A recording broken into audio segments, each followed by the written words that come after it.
7:15, that means the struggle stream. But we probably late, so it might be 8. You know, I just ate on this freestyle I created. So hit that like, subscribe, cause we about to go live.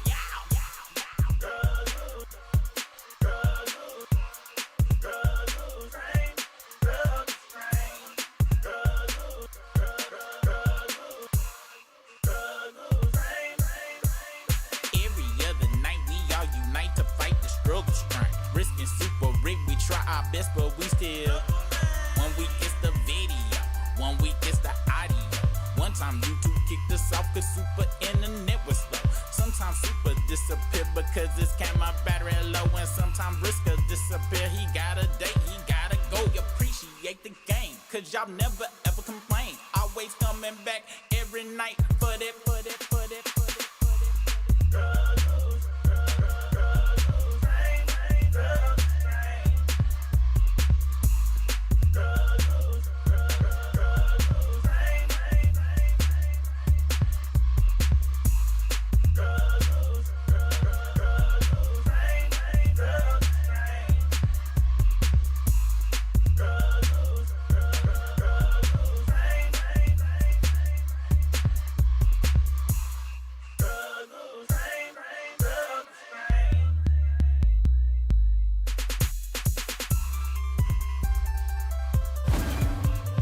Right now. So you know what time it is. It's time for the dopest show in the universe.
Yo, what's the biz? It's your local neighborhood super rig off in this thing. Here, my boy Brisk.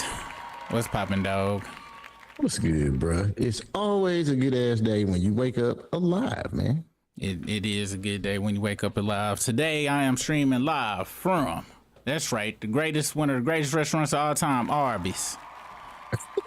Thank you for having me out there, you guys. I really appreciate it. Wow, it's just such a great establishment. We know you all love them so much. Tonight we will be talking about the Froster. It is crazy how when this happened 2 years ago. We've come back around, and every night I gotta look my wife in the eye and be like, why won't he die? But you know, the views is views, and unlike everybody else, we don't get paid for none of these videos, bro. It's like, because we be getting all these copyright strikes, and I do not chop them out or chop up the videos or nothing. Because I was telling my wife, I was like, dude, I know this gonna sound dumb, babe, but I don't want that hoe ass nigga money no more. Like, he bought my computer, he bought a bunch of chunks of my toys and shit. But I don't want that blood money. So I'm coming on here to hate for free. Like I've been doing for the last since this nigga been exist. I want y'all to know I've been hating it. Except for these hats. Now these no fraudery hats and shit. And let me be real about that. I only sold half of them the first time. I was upstairs and you know, everything coincide. It's crazy. I was upstairs trying to find something I had put in the attic. I was like, oh shit, I found these damn hats.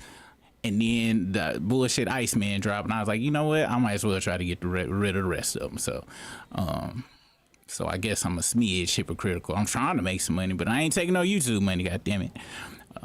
For anybody, it's good to get the memo that we ain't taking YouTube money. I didn't know this. Now, don't get it twisted.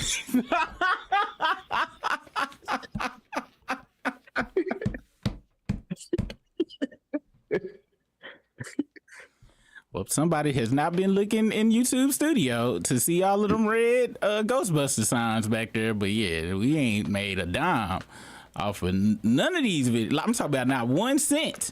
And I feel actually good about it and shit. It feel good to just hate for real. It's a lot of people out here hating for money.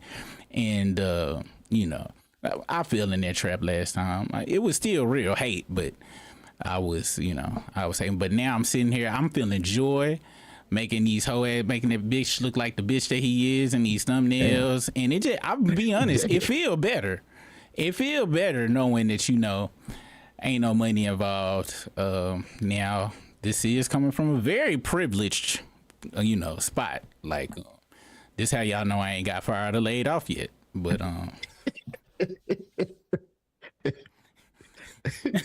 it do actually feel better though. Also, I'm pissed off because on the other channel, if y'all don't know, we both got other channels. Oops. Yeah. God damn it, that's the question of the night. We both got other channels. The Super Rig Show is over at YouTube. You can follow that. Make sure you follow Brisk over on all other platforms: Facebook, Instagram, YouTube, and TikTok. It sucks, Brisk, because y'all know I was trying to get monetized over there, right? And every day I've been going on live, get my little 20 hours of 50 hours. And it was just like I told Briss when we first started this channel. I was like, yo, it's going to take me a minute. I was telling my wife, I was like, okay, if I can get 25 or 50 hours of watch time a day, you know, to get to the 4,000. Man, that one, somehow, some way, I think Tiff brought up something about Drake Friday. And you know me, I just went off the skate. That damn video done got pretty much all the watch time to get me to the 4,000.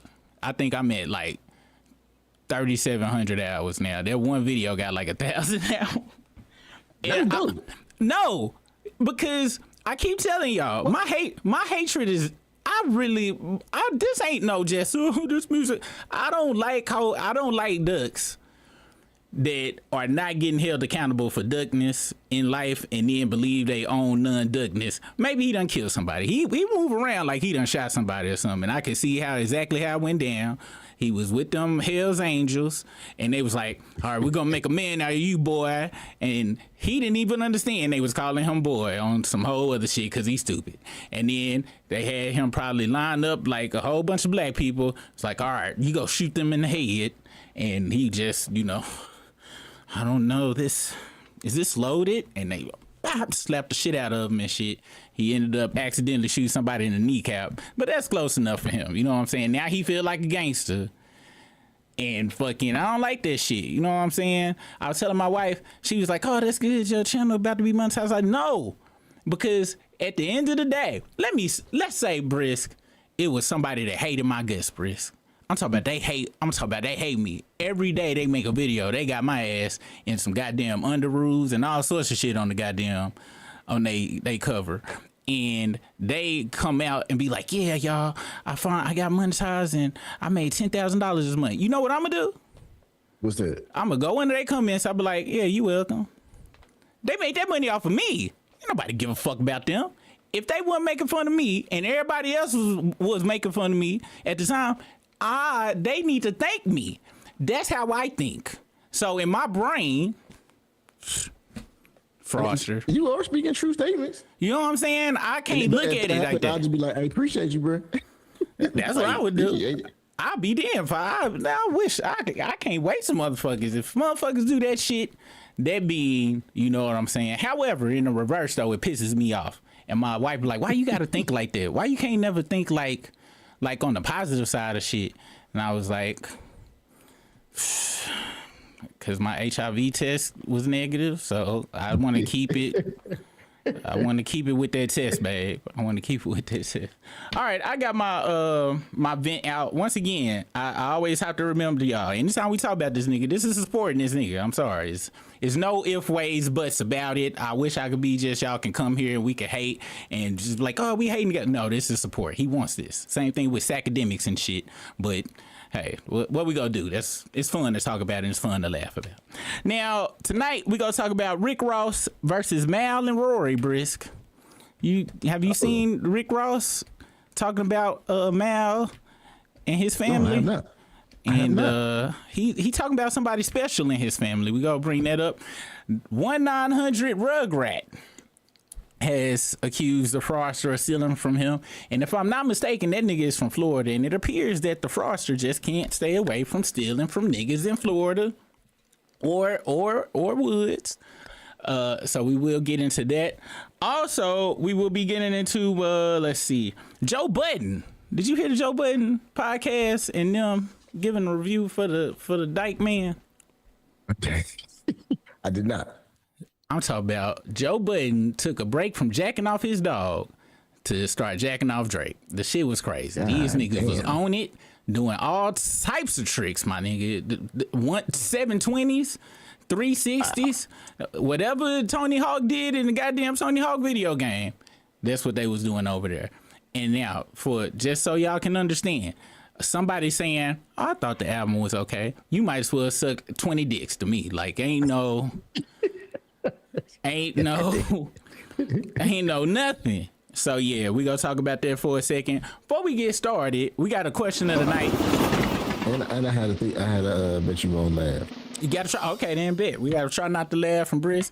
Tonight, this is a serious question because we also gonna look at Shig Smooth. I just watched a live on Shig Smooth's channel that he did with, I guess they were Drake fans or whatever, and it was very entertaining and very insane because some of these cats, like, off visually, I was like, they don't seem like, no ducks or nothing, but so we go watch it. I'm going to get y'all opinion on it, but it did have me prompt this question.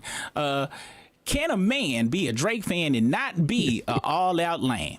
12% of y'all, I don't know where the hell y'all came from, but I don't think this is the right channel for y'all. Y'all might need to get the fuck up out of here. 36% said no, and for the 12%, why y'all could have said this is possible? What? Why? How is you saying 12%? I ain't go front, Briss. I'm kind of upset, and I feel like we might be infiltrated. Mods, if it's anybody that you think was a part of that one, we might have to get straight. We might have to get gangster in here. What the fuck you mean? No, that's 100% yes. I was really actually that was a joke question. Talk about 12% said you can be a Drake fan and not be. I didn't say can you be a Drake fan and not be and be a little bit cool. No, I said can you be a Drake fan and have zero lameness? Impossible. And when I say fan, this is what a fan entails. I probably should have said fan is you go up under other people's posts and defend a nigga you are never gonna meet in your entire life. You argue with people in written form. And I'm talking about you doing out of love. I do shit out of hate. When people doing shit out of hate, I understand it. Ain't nothing positive about hate. So you just wasting your time hating. Yes, that's true. Because it's hating. But on there typing for another man out of love, you ain't got no wife. You ain't got no girlfriend, no kid, no pets, no plants, no grandma, no old people. You can't go help the children across the street, be the crossing guard. You loving another nigga online with paragraphs? The feezy. So yeah, man, it feels so good to be out of my winter, what they call it, sundown syndrome, man. Every time it get close to June, that's some real shit. Hell yeah. I'm talking about once it start getting closer to June and the summertime and my skin can get the full, absorption of the sun, bro, I'll be on some full blown shit until about November, and that's when my rants kind of get super bad. But yeah. What's new with you, Briss? You got any new stuff, man? Any new acting gigs? Anything you like to promote to the world before we get into the stories? That's a good question. I don't think so. No, I actually had somebody did hit me up for one on Sunday, but I found out kind of like too last minute to go up to Kansas. Which is stuff I had to do. But yeah. But no, I'm just practicing, man. Just practicing. I feel you.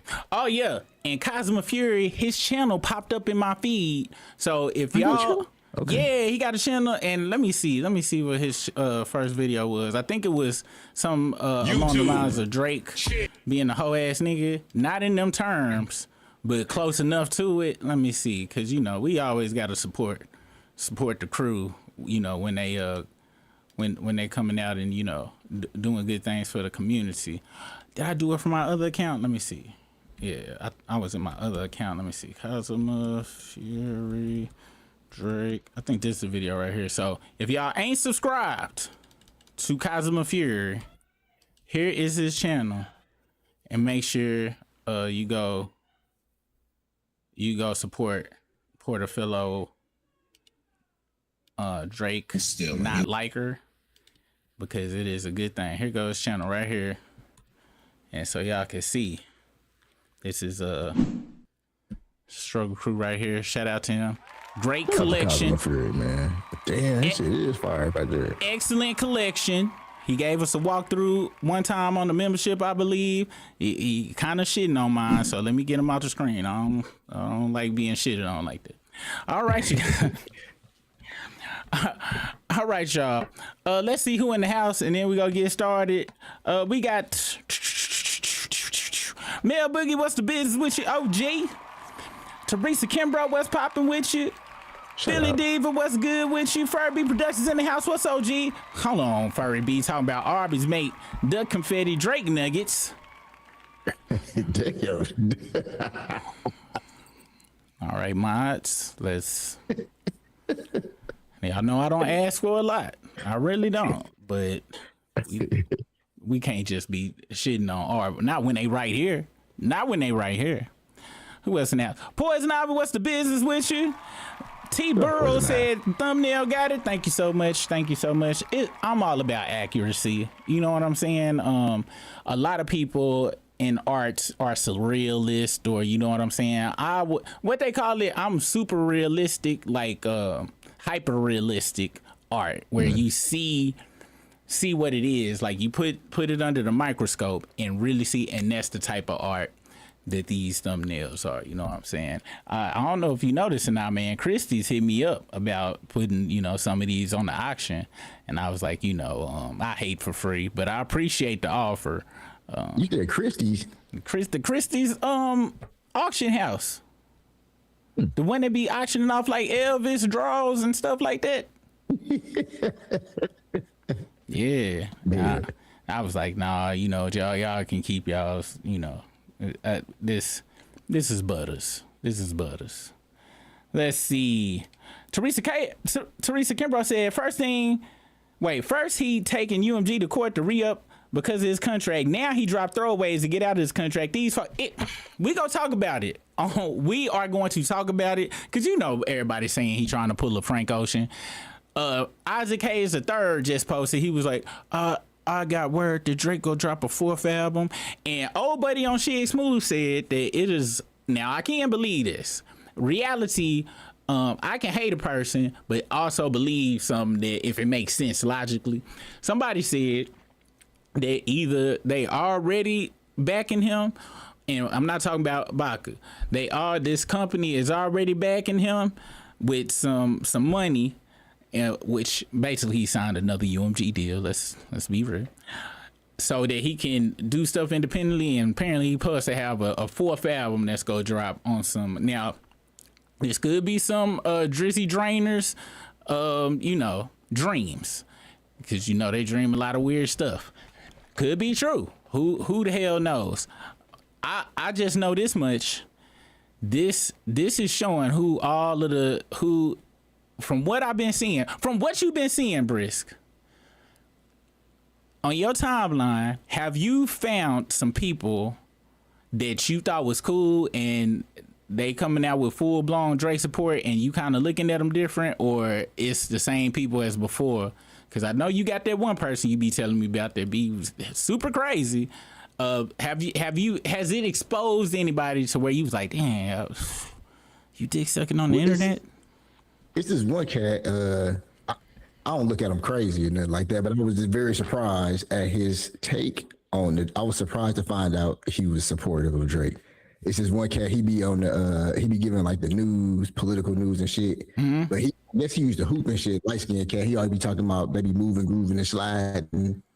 I can't think of his name now, but that cat. I was very surprised to find out his take on Drake. Yeah, dog. We talked about this before, man.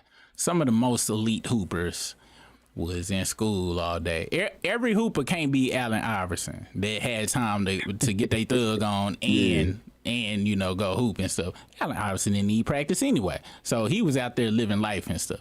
A lot of these hoopers, dog, have been in all these camps. Who they in camps with, Brisk?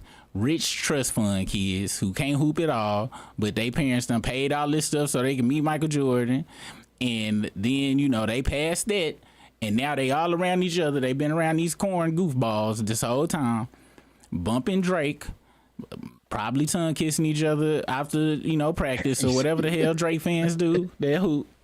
And then they come out into the world and be LeBron James. You know what I mean? And if I was to think LeBron James was better than Jordan at any point, soon as I saw 2011, I was like, y'all do see he hugged up with Drake, right?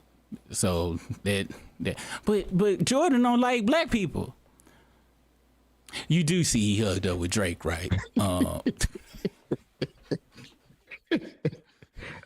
We ain't talking about Jordan right now. We just talking about Drake. At least, you know. All right, y'all. First story, before we get started, I actually got some news I just found out, and I'm shocked. I'm not sure if y'all had heard about this already, but it appears that Ice Cube and Ice Cube and Day Day have confirmed that Last Friday is coming out. Let's see what they have to say about this. It's dope, then. You had heard about this? I heard about this. I thought it was like a couple months ago, but it's good. But I ain't see them say it. I just read something. But this the first time, you know, I'm just praying it ain't AI. And then the reason I know it ain't AI, because old buddy here bottom teeth crooked. So that's how I know this real. You know what? It really is a good day here at ET. Mike Epps, Ice Cube. Great to have y'all here. Great to be here. Okay, I want to get right into this. Last Friday, I hear, is coming. Yes. It's signed. Y'all are writing It's it, correct? going down. Yes, it's going down. It ain't going up. It's going down. For sure. It's Friday. You ain't got no job. Y'all get Chris? We were talking to him, and he wants to come back. He's one of the best. I think he's gonna do it. If it hits, you know, the studio's gonna say, yo, here's some more money and do another one. So, you know, if it don't hit, you know, I'll be like, nice work with you, homeboy. E.T. was on set of the original film back in 1994, and would you believe Chris Tucker almost didn't get the role of Smokey? They wanted me to look at Tommy Davidson. They wanted me to look at, you know, some of the hot comedians of the day. And I was like, I want a fresh. But that ain't what he do. And damn if you didn't find somebody. You got knocked the out. This movie broke so many of us as comedians. You come through the Friday University, you guaranteed to have a great career. Me, Cat Williams, Bernie Mac, Chris Tucker. Pause it. Oh, I ain't getting paid for this shit anyway. Let's keep going. Faison Love, Terry Crews. Give me one secret. Just break a little news on ET. Where are Craig and Day Day now? What's happening with them now? You'll see. You know, they ain't top flight no more. What we know about the fourth film in the $121 million franchise, it'll deal with gentrification of the neighborhood, and shooting will begin towards the end of the year. But in the meantime, you can catch these two on stage for one night only. Every Day's Friday, lyrics, lounging, and laughing. The live show that's part concert, part stand-up show, part franchise celebration is hitting Long Beach July 17th. All right, you got the commercial in. So, yeah, what you think about that, Briss? You think it's going to be... I think it's going to be super dope, especially if Chris Tucker come back. Boy, if Chris... That'll be fine. They get Chris Tucker, Cat with like everybody to be back in that joint. And nigga, I seen Chris Tucker now. Chris Tucker's Netflix special he came out when he was trying to pay them taxes back initially was hella trash. However, I done seen clips of his stand-up. He back cussing again. I'm talking about he saying motherfucker, dude. I'm seeing him cussing again. Cussing this shit again. Yeah. Now that'd have been Tommy Davidson could have. He definitely couldn't have did it as good a job as Chris Tucker. It would have kind of been a different movie with Tommy Davidson in it. It wasn't. It won. And Tommy Davis hilarious. His stand-up specials from the 80s, his HBO special, I'm talking about, I remember his bits to this day. He hilarious. Unfortunately, and he know it's true, he would have made a much better Ezel than a Smokey. And yes, he just, true. Cause he didn't have the actual, you know, swag to be like a Smokey type dude. You know what I'm saying? Like he just didn't have the, you know, like, yeah, he wouldn't have been able to pull it. He got a interview on Art of Dialogue, and he talked about a whole bunch of stuff, man, a whole bunch of stuff. Yeah, y'all should check out that interview. But yeah, I wanted to put that out there. I'm looking forward to it. You know, every Friday. Absolutely. I'll be like, man, when the second Friday, everybody was like, yeah, Smokey ain't in it. They probably don't. Boom, it was good. Then the third Friday, man, is Smokey gonna be back? I mean, they did do it that last time, but you know what I'm saying? Boom, it was funny. So I'm looking forward to it. What's your favorite? Do you got a favorite Friday? The first one. The first one is my favorite one. Yeah, I need to try to get in this new Friday. That's what I need to try to do. It's crazy because it's hard for me to say, because there's been times in my life where I watched all of them on repeat. Like it was certain times where I watched, like when the first one came out, everybody's watching it on repeat. But then when the second one came out, that was me and my cousin, you know, we meet some chicks at the mall. They come over to the crib, watch the DVD movie. And then when the third one came out, I just watched that one. Hilarious. Money Mike and stuff was in it. And what's his name? Pinky and stuff. Yeah. Yeah. I ain't go friend. I'm sorry, little Daryl, but they did the right thing. Cause you know he was talking about he was trying to be Money Mike. And that's wild. You wouldn't have touched Cat Williams. Not saying he ain't funny, but it's just but he couldn't have did that. Cat Williams. Can't nobody do Cat Williams. Yeah. And Teresa Kimbrough posted. She said, "Did y'all know this?" Let me see. Hold on. I clicked on it. They did not let nobody know it was gonna be real gunshot. Let me see. Hold on. We about to play it right now, y'all. Show and tell. That's the game. They did not let nobody know it was gonna be real gunshots. You be doing that shit too.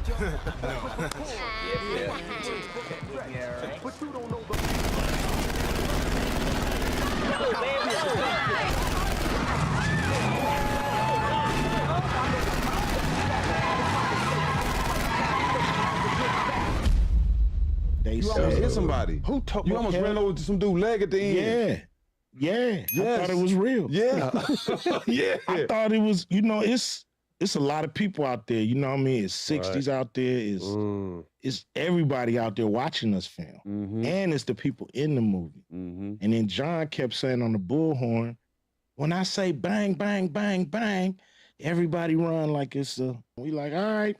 But when it was time to shoot, they pulled out a real AK and let it off. Just see how everybody react. That's real. Everybody, I was trying to get out of there. I thought movie over. Yeah. I'm saying, but how could they act that good with Cube almost take this motherfucker's leg off? That's real. Right. I'm trying to get up out of there. I'm thinking this movie over. Somebody dead. Somebody killing. I mean, it's AK for real. You know, resetting that scene, boy. It was hard to get people to come back. Hey. I did not know. That makes sense though, because that shit was real as fuck. It did. Because they jumped. I remember, like, they jumped. Everybody did that. And now that he said that, everybody, all the extras couldn't have been good actors like that too. Like, people legit jumped, like, on some real stuff, like some, you know. That shit look hella real.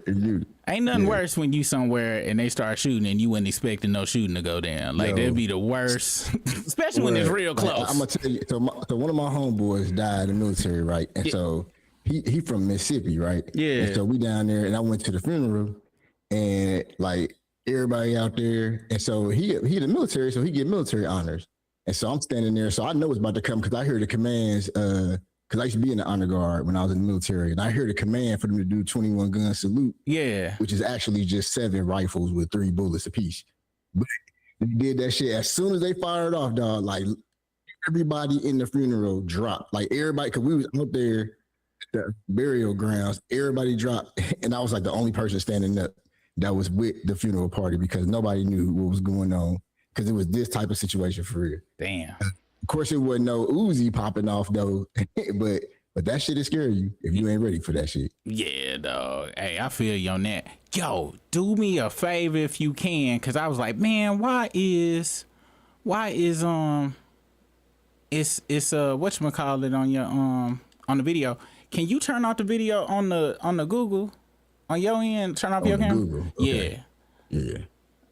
And then I'm gonna see if that fix it and see what's up. Hopefully that improve it. If not, we gonna have to switch over to the Google because it'd be crazy. All right, y'all. And let me see. Let me get my camera back on working and stuff. And then we go move on to the next episode. You said you gotta try not to laugh? Yep. All right. So you already put it in the chat?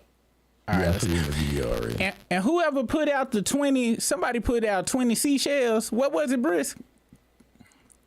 What was that earlier? It was 20 something. He said it was something like that. It was something I ain't never seen before. Oh, it was party hats. 20 jewels. Well, whoever put out the jewels, we don't know what that mean, but we appreciate it.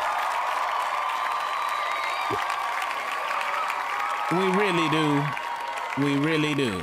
Yeah, we got to find another video solution and stuff because it'd be crazy.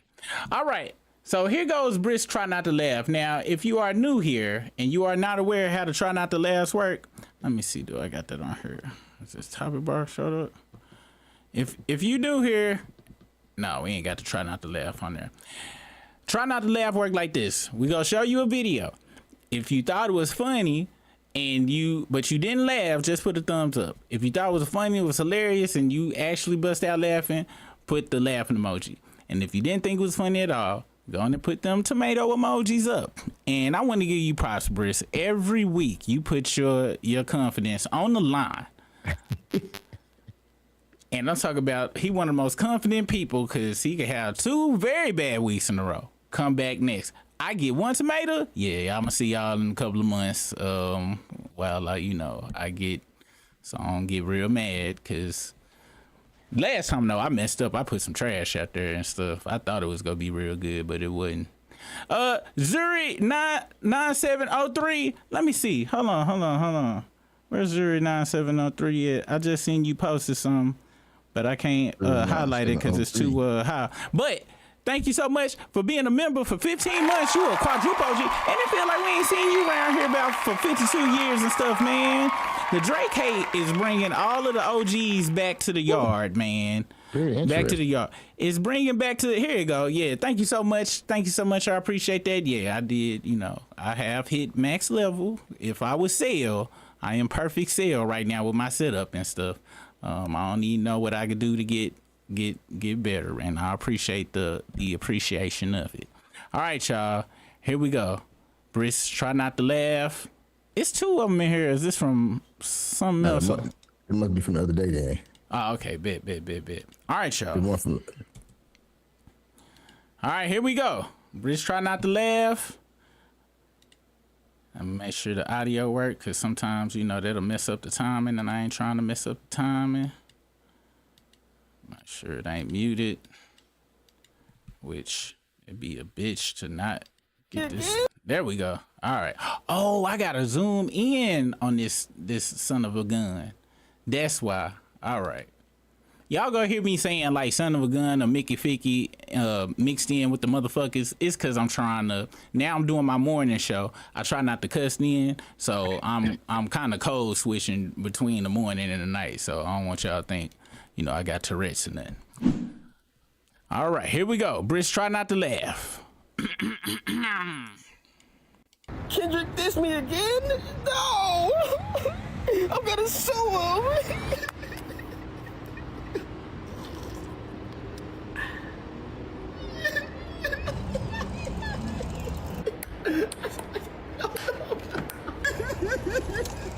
Okay, I'm just gonna chill, see what's on the radio. Hopefully it's me. I'm just gonna chill. A minor. Oh, God. Okay, I gotta say something. I'm gonna say something. I'm not a nice man. I'm an Iceman, and I don't care about the big 3 because Kendrick was bought his streams, and I wouldn't want to eat dinner with Jay-Z because he's a meanie, and LeBron switches basketball teams. Kendrick, how could you do this? What happened to poetic justice? Kendrick dissed me again. The accuracy of that is insane. I'm gonna have to give you some points for that, bro. I couldn't even not. Yeah, I had to. You know what I'm saying? I had to bop my shit. technically. Had to prime the pump, and you know what I'm saying, you gotta do that sometime. Oh, I think taking off the damn Google shit worked. I think that's what it's been this whole time, that damn Google stuff. Yeah, and after I did, it's a thing on here where I can like recycle my camera. I did that too after a minute. You look crystal clear for a minute, man. I ain't go front. Yeah, I see that shit in my 8-bit Nintendo. Yeah, I was like, you know what, man? Let me get my webcam out, y'all, so we could be kind of equal on the quality, y'all, because it was too crazy. Yeah, that is definitely last. Let me see. Yeah, we getting crying. You done brought yourself back. Cause in the last 2 weeks, it's kind of rough.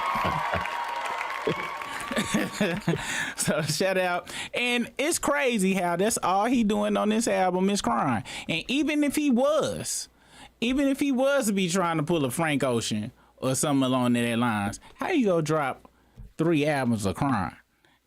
And like I just don't understand. Let's go on and get into the stories. The first story, now I've been trying to find some official whistle about, you know, the Iceman streams. Earlier today when I was on the live, we saw somebody posting and they were saying that hold on, is people just coming out? Is all these people for real? Because everybody, it's all these tweets saying he done stole they beats and stuff outside of the old buddy. Let me see. Man, I seen a girl saying that earlier today. And she played her song right next to that shit. That was exactly her song.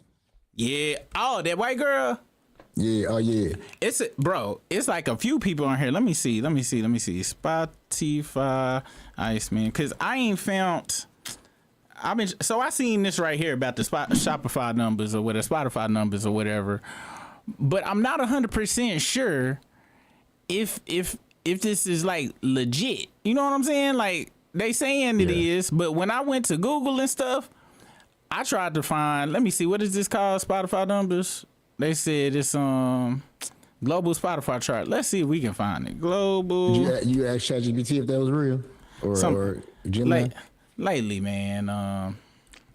Lately they've been kind of coming to me with some incorrect news on the live and stuff. But then when I be by myself, it give me the most. Yeah, I've been fixing damn whole transmissions and stuff by myself. But then when I come on here asking something simple, it's saying no. So here we go look for ourselves and stuff and see if we can figure it out. Cause I don't know how this works. So this the top global playlist. I guess this is, when is this from? How accurate? This is as of May 18th, right, Brisk? So this say, yeah, so that's today, huh? Let me see. So this what it say. I'm on Spotify for real. And it say right now Billie Jean is #1 top global. And this is May 18th. Justin Bieber #2. These people beat it. And this nigga way down here is 6, 7. Then he dropped. So these is the drops they talking about. So he popped pause like he was like Baca was in his mouth, and then he started falling like he do on his knees when Baca is in his presence. Damn. So as we see these whole ass songs, Michael Jackson whooping your ass. Look at Michael Jackson whooping his ass with Beat It, and look what he's telling them. Beat it, bitch. You gonna put on a damn bootleg ass replication glove of mine like you me? Bitch, you ain't me. And then he came back and whooped his ass. Then he put Billie Jean on here, cause this song is, I kind of think, you know what I'm saying? Cause, you know, I can't front. The Fraudster looked like Dennis, but I'm starting to think, man, that ain't his real mama. And that's why Billie Jean was #1, because, you know, Mike trying to let us know that this motherfucker came from, what is it? What was Jesus called? Immaculate conception. This is called a despicable conception from a pre-cum.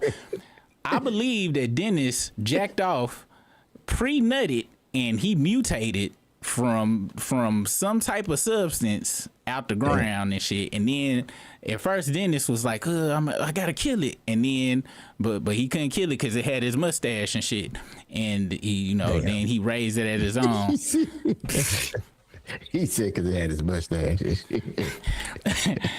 And the only reason he light skinned and shit is because Dennis had to hide him from the world. That's where he got that goddamn I'm hiding my child from the world. Because Dennis had to hide him like they had to hide the gremlins and shit when, you know, they first got them from that damn Chinese shop. And, you know, and really, to be honest, it's so crazy how it be so simple. You know what I'm saying? I had somebody ask me where he be coming up with this shit. It's right here in our face. Why would Michael Jackson, Billie Jean be number one if that ain't the reason, Briss? I forgot what they said, but they said always go with the most simplest explanation, and that's what it is. You know what I'm saying? A mutated child from pre-com. Crazy, right? So yeah, so he falling in, and Brisk helped me with that. Brisk the one that came with the scientific breakthrough. Thanks to Brisk, man, there was so many people. I was like, what the fuck is wrong with them? And now I just look at them, and people be like, what's wrong with pre-com? Yeah, they from. That wasn't 100% sperm. They got to the egg. It was yeah. His name Brisk. He ain't like, you know, he ain't go to school or nothing, but he got I think he got a microscope at the house. So yeah, man, all these hoe ass songs is falling down, and here go Mike. Just fucking with that nigga. Don't stop till you get enough. Don't stop and keep falling. This nigga, Mike moving up as this hoe ass nigga moving down. You bitch ass bitch. I swear to God. Look at this plot twist falling. What did I miss? The dumbest song. Bitch, that bringing out What Did I Miss Again was like that time when they came out with that dumbass movie Morbius, and then everybody was flaming they dumbasses about it, and they was like, oh, people really like it. Then they go come out with Morbius again so it can flop twice. Bitch, coming out with a dumbass song and don't nobody fuck with the first time again is dumb as fuck, you dumb fuck.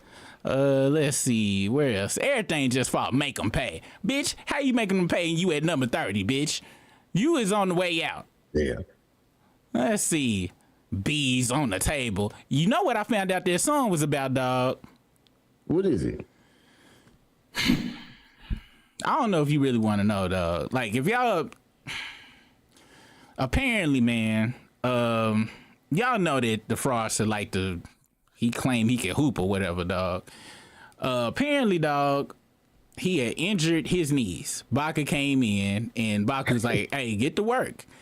He was like, but you see my knees. And then apparently Baca just put balls on the table, and he licked balls off the table, dog. And I'm like, God damn, dog. Like, really?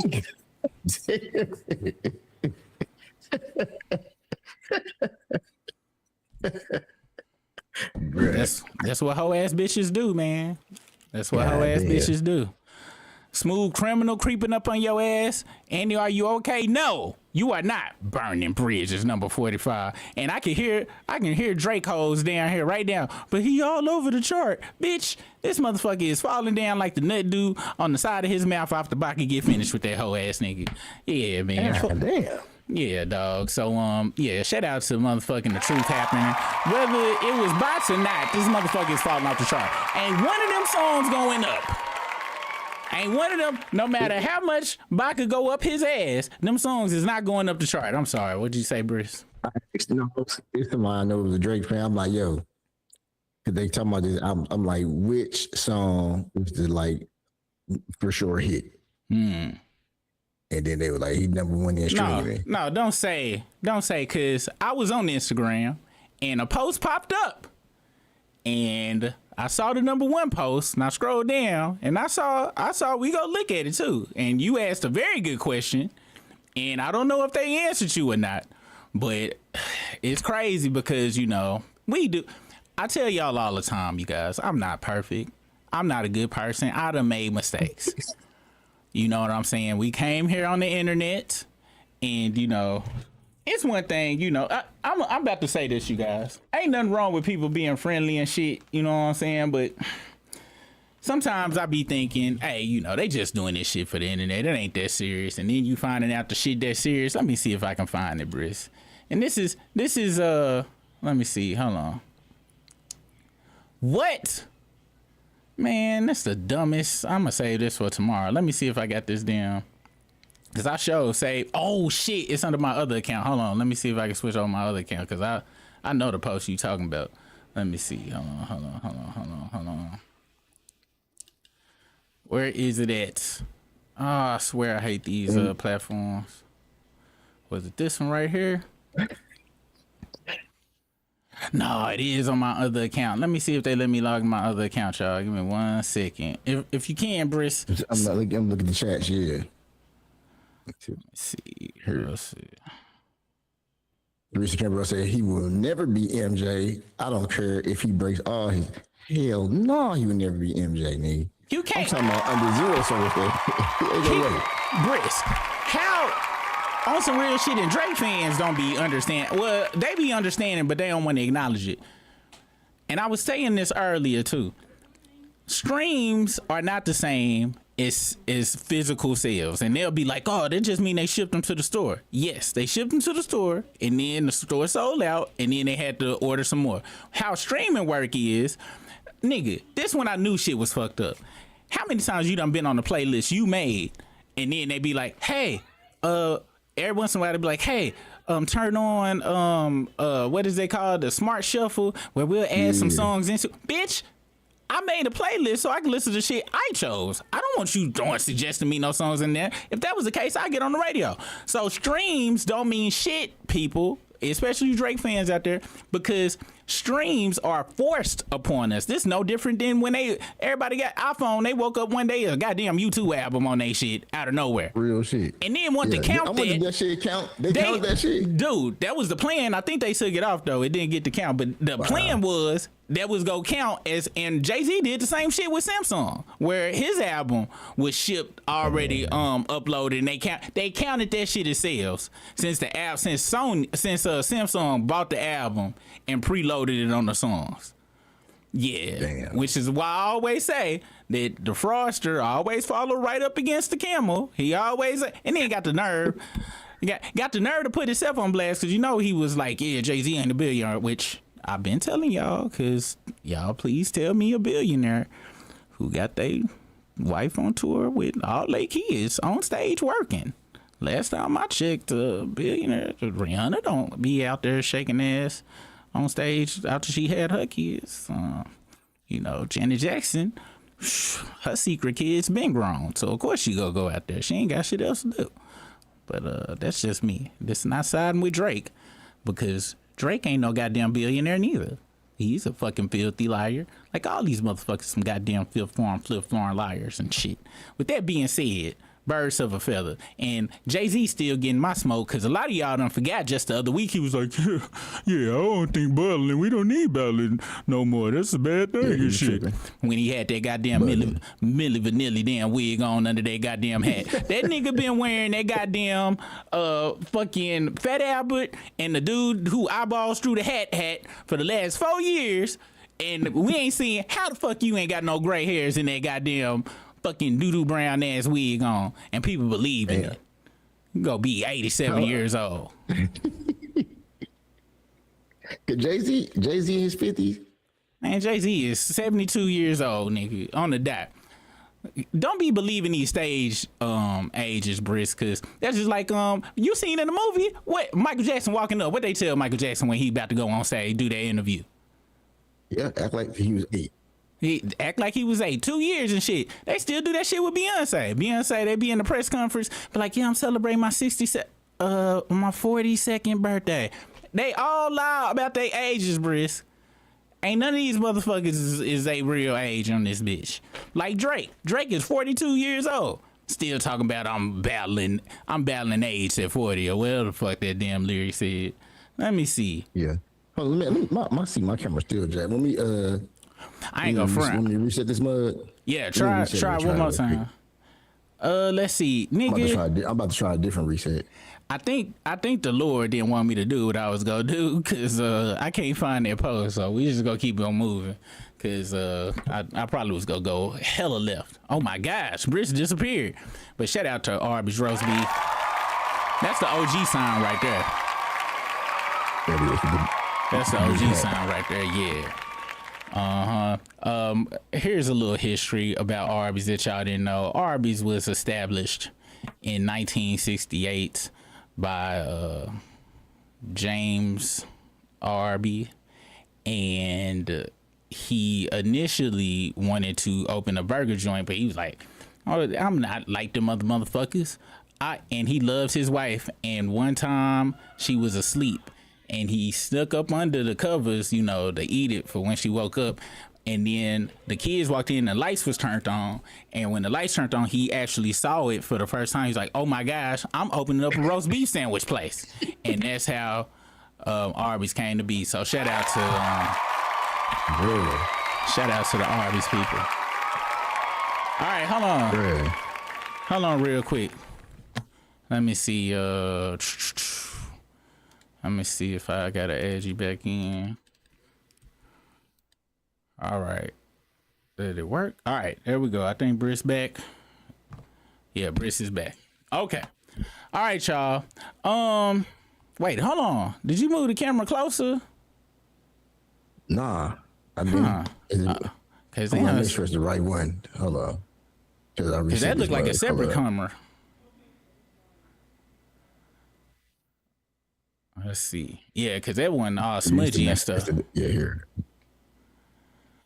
You got the right one. There we go. That's straight. All right, yeah. Now, about that Arby story, I'm not 100% sure that is factual, but it sounded pretty accurate. You know what I'm saying? That's how I would have came up with it.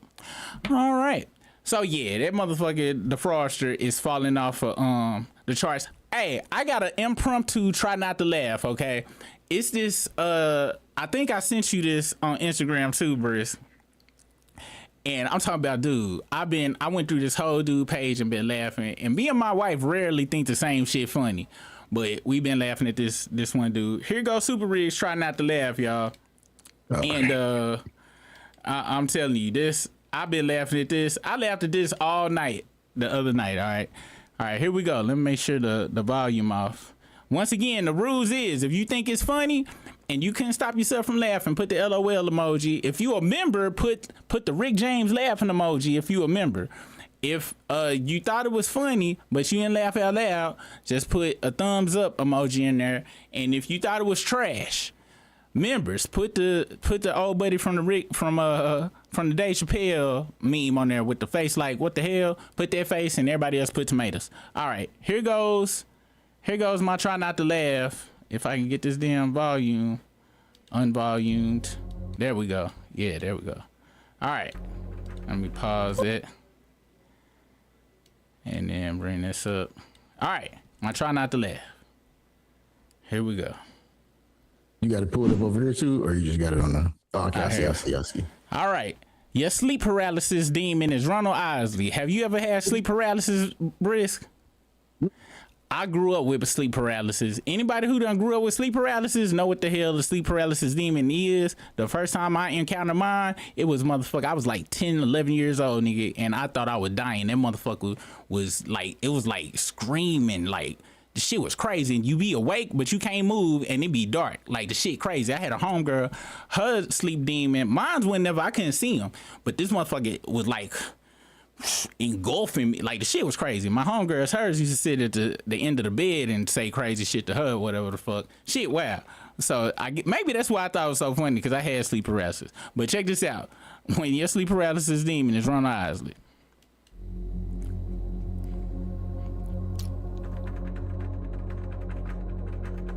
What the hell is going on between these sheets in my home? Hello. Hello. Hey. Do I really care that you're stuck and can't get out of your sleep paralysis? You can't move, but you're gonna still hear this breath. It's 3 a.m. and I'm harmonizing at the foot of your bed. You're contagious. Look at your face. You look terrified. Best believe that I will be back. That's the sleep paralysis. Now, I thought it was hilarious because I had sleep paralysis. And check this out. He got another one. This a bonus one. This not no try not to laugh. And let me put the link to his page in here because he just funny to me. Like, what causes that? They claim it's a scientific reason, but I'm pretty sure it's Satan. I don't really have no other explanation for it. Y'all know I don't even believe in fucking Satan and shit like that no more. But yeah, no, ain't no other. That's some demons and shit. Shit, I'm talking about, nigga. The first time it happened to me, nigga, I was scared to go to sleep for like the whole week. I would fight myself to go to sleep, nigga, like for a week. Like I did not want to go back to sleep. Then I eventually, as I got older, I found out how to fight it, and I would kick myself out of it. Now he got another one where this one of his most famous ones. This one Rick Ross came to him, and then we gonna move on. We gonna keep moving on.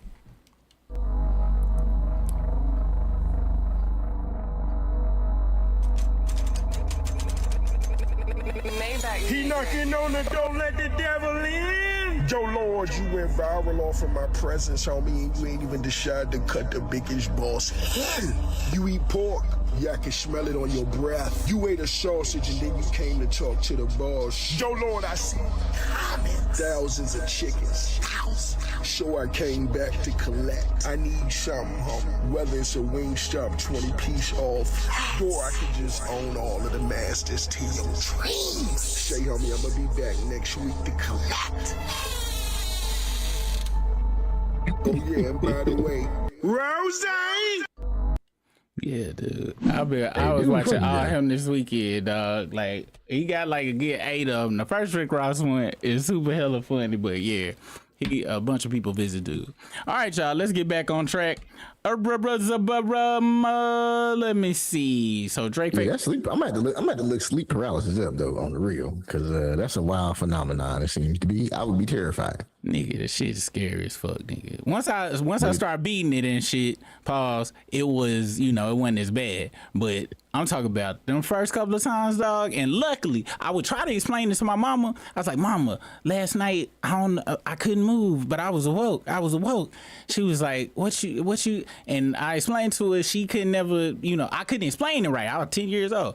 I remember she took me to the doctor, and I would say the same shit, but I was scared to tell them there was a voice yelling at me and shit, because I didn't want them to think I was crazy and no shit. So I would just tell them like half of it and shit. But yeah, then I would tell my friends and be like, yeah, that shit happened to me too. I was like, word and shit. We going to hell, dog. All right, y'all. Because everybody had something bad happen. Nobody had a good one. If you had sleep paralysis, put your experience down there. I'm trying to farm for engagement, Brisk. So you'll start asking me to have people do some shit that's very uncharacteristic from me. But we gonna start making money again, Brisk. I ain't been meaning to waste your time these last few months and shit, but but you know how I be sometimes. All right, speaking of Rick Ross, apparently, man, Rick Ross and Mal and Rory, but mainly Rick Ross and Mal done been getting into it, dog, because Mal done had, I'm talking about, it's like, I don't even understand. You know how, when I was young, man, you know how when you drinking something, you choke on some water and they be like, oh, it went down the wrong pipe? I would be like, man, that's dumb as fuck. We only got one esophagus. How can it? But after I discovered who Mal is, I was like, oh my gosh, it really is 2 esophaguses, because in order for him to breathe and suck dick at the same damn time, it's got to be 2 esophaguses. So yeah, shout out to Mal for being a scientific, discovery. You know what I'm saying? It's very crazy what you can find. Nigga, we done found the most scientific shit out since Kendrick, went on to this beef, man. Niggas got double esophaguses, people born from pre-cum. It is insane what has been discovered around this bitch. So we gonna go to Shig Smooth, and Shig Smooth kind of got a timeline of the fuckery, man. And you tell me what you think about the situation, Brisk. This is the first thing that Rick Ross said against Mal, and bro, and they get hoer and hoer as time goes on. But check this out, as usual. Make sure y'all go show Shig Smooth some love, and let's check out this video real quick. Chicks, get ready. You know what to do, chicks. Fine. You know I like Chick Smooth. Chick Smooth. Now, with that being said, Shig Smooth did today on his live stream say Drake is in his top 5. We go watch some of that live stream. With that being said, I truly believe that Shig Smooth be pimping the internet and shit. He might believe in that shit, but right now we need some content to steal brisk. So you know me, Hypocrite City. Let's go. Is somebody I really enjoy listening to on YouTube because Chick just got an intellectual curiosity about things. Oh man, Ricky Rose is back on his bullshit. Let's be honest here. The week leading up to Iceman, Ricky Rose was definitely backpedaling. In every media interview he was doing, it sounded like Ricky Rose wanted to get back in Drake's good graces. From saying he does not want to see Drake lose, which we all knew was absolute bullshit. Drake, if you're listening to this, homie, listen to me. Shine. I don't want to see you lose. No real want to see you lose. This culture, this game, this rap shit, this ain't what it's about. I don't want to see you lose. Ricky Rose knew.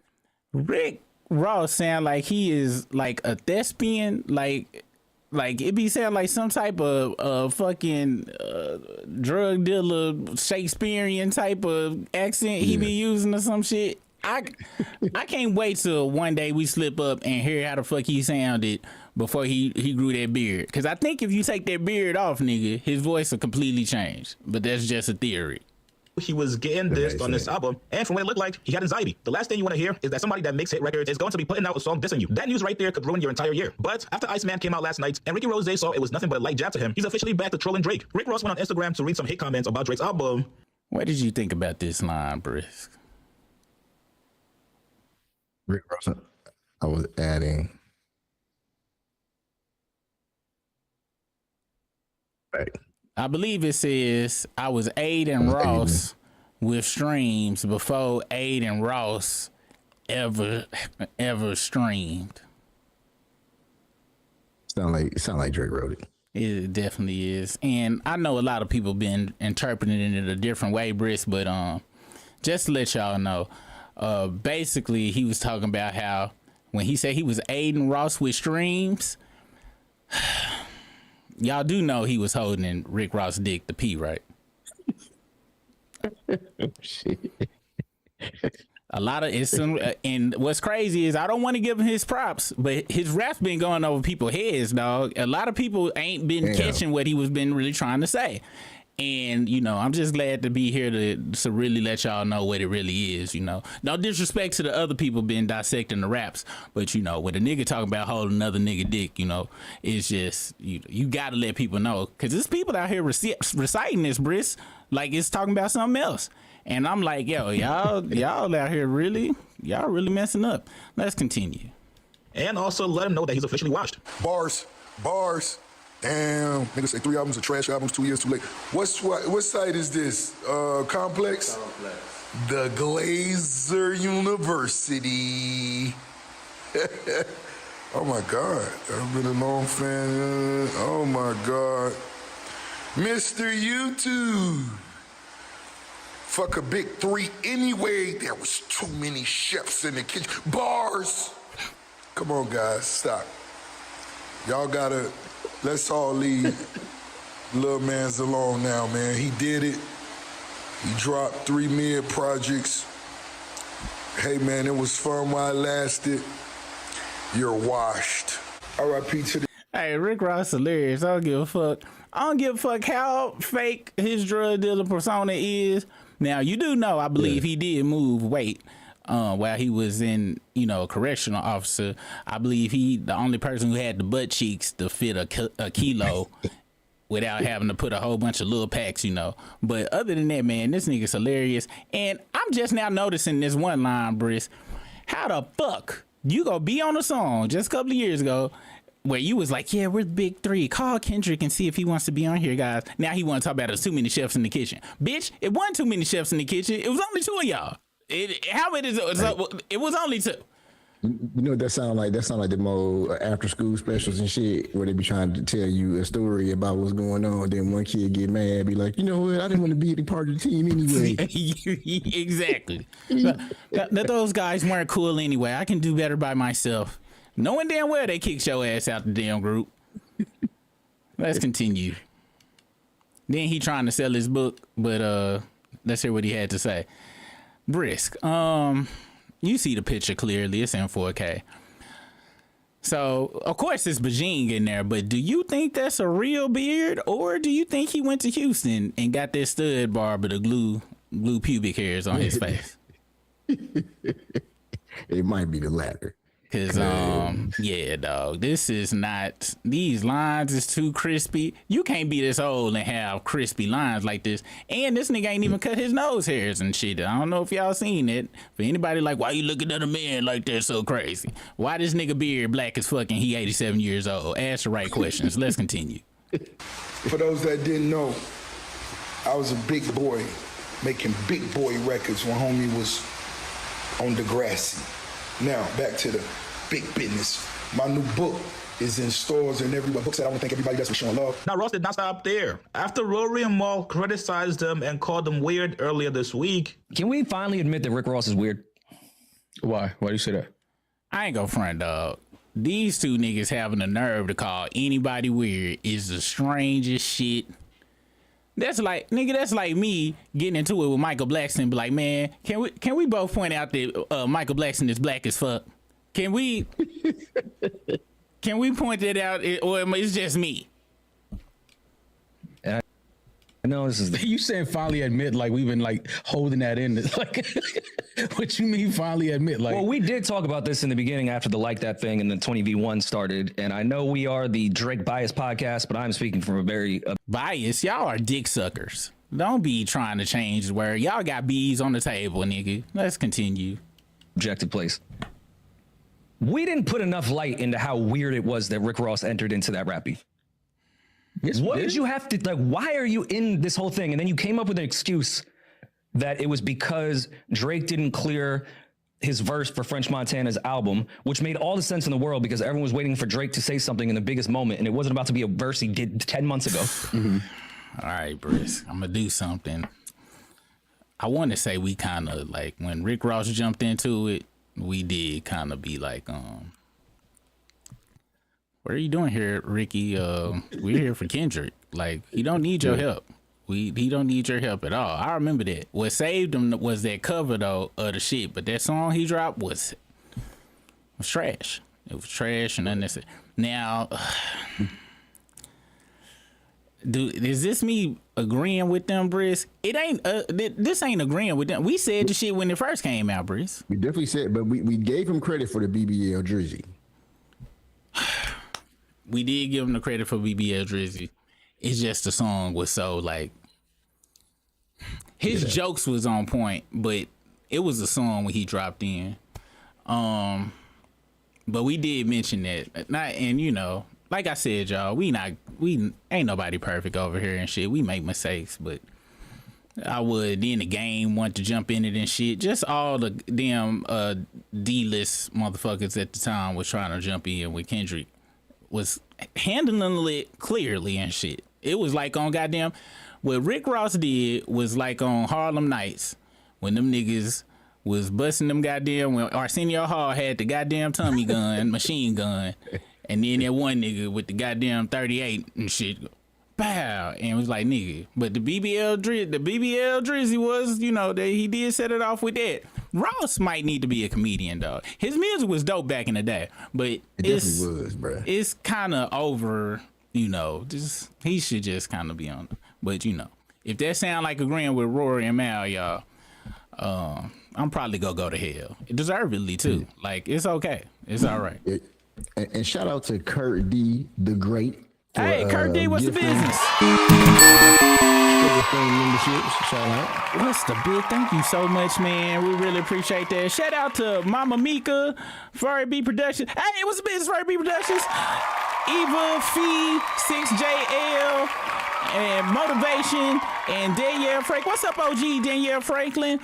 Thank y'all. Make sure y'all give a shout out to Kurt D, OG Kurt G, Kurt D. We really appreciate y'all. And we appreciate you, Kurt, man. You know what I'm saying? And this what I done realized. Supposed to be gifting memberships and stuff. That mean it ain't no problem. They probably got like a expedition or something. And it ain't no problem for them to fill up their gas tank when you gift the memberships and shit. So they be pulling up in the excursion shit on 28s and shit like that or whatever. But like, yeah, I'll put the 28s on here just to let people know that I can carry more weight and still take care of the gas and shit. You know what I'm saying? That's all right. Let's see. And then French Montana is sitting next to him going like, "No, I was fine with it." Mm-hmm. So what the fuck are you doing, Rick Ross? You're finding any way to just get in this shit. And I'm be honest, man. These some hoes, and they talk shit like some hoes. Like this ain't no good shit talking and shit. Like why are you jumping on Rick Ross right now? At all? Like you should have did that shit back when the shit started. I remember them niggas talking about this shit back when it started. And it's probably because, you know, they was all getting their back kicked in, but now they got them fucking dick surrogate done fucking popped off for one day, and now they wanted to talk shit. This probably from 2 days ago. Man, I swear, dude, to get your goddamn self-esteem from another low self-esteem motherfucker is insane in this bitch. Let's continue. Now you're telling, yo, I want to see you win, homie. Shut up. But we so shut up. Shut up. My name is Rory, and shut up. I'm finally gonna talk like how I really am. Talk about shut up. Where? If you gonna tell somebody shut up, say shut the fuck up. You really ain't talking about shit. If you gonna be acting online, go take it all the way to the max then.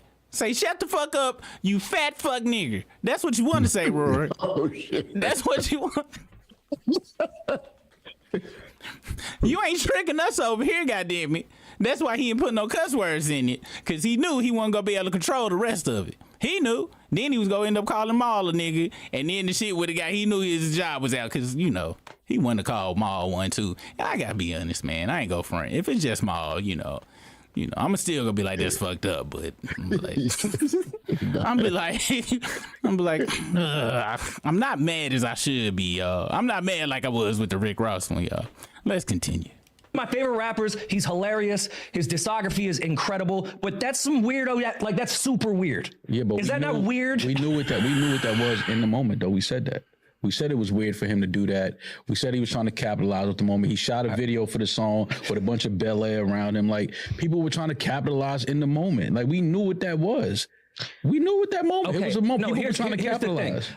Even if it's petty reasons, I understand the Metro thing and there's women involved, Weekend, there's exes involved, and maybe Drake fucks someone's baby mother, or there's some slimy shit going on with women, because that's usually how things get to this point. Rick Ross said, oh, he didn't clear a verse for French, so fuck him. I'm in this now.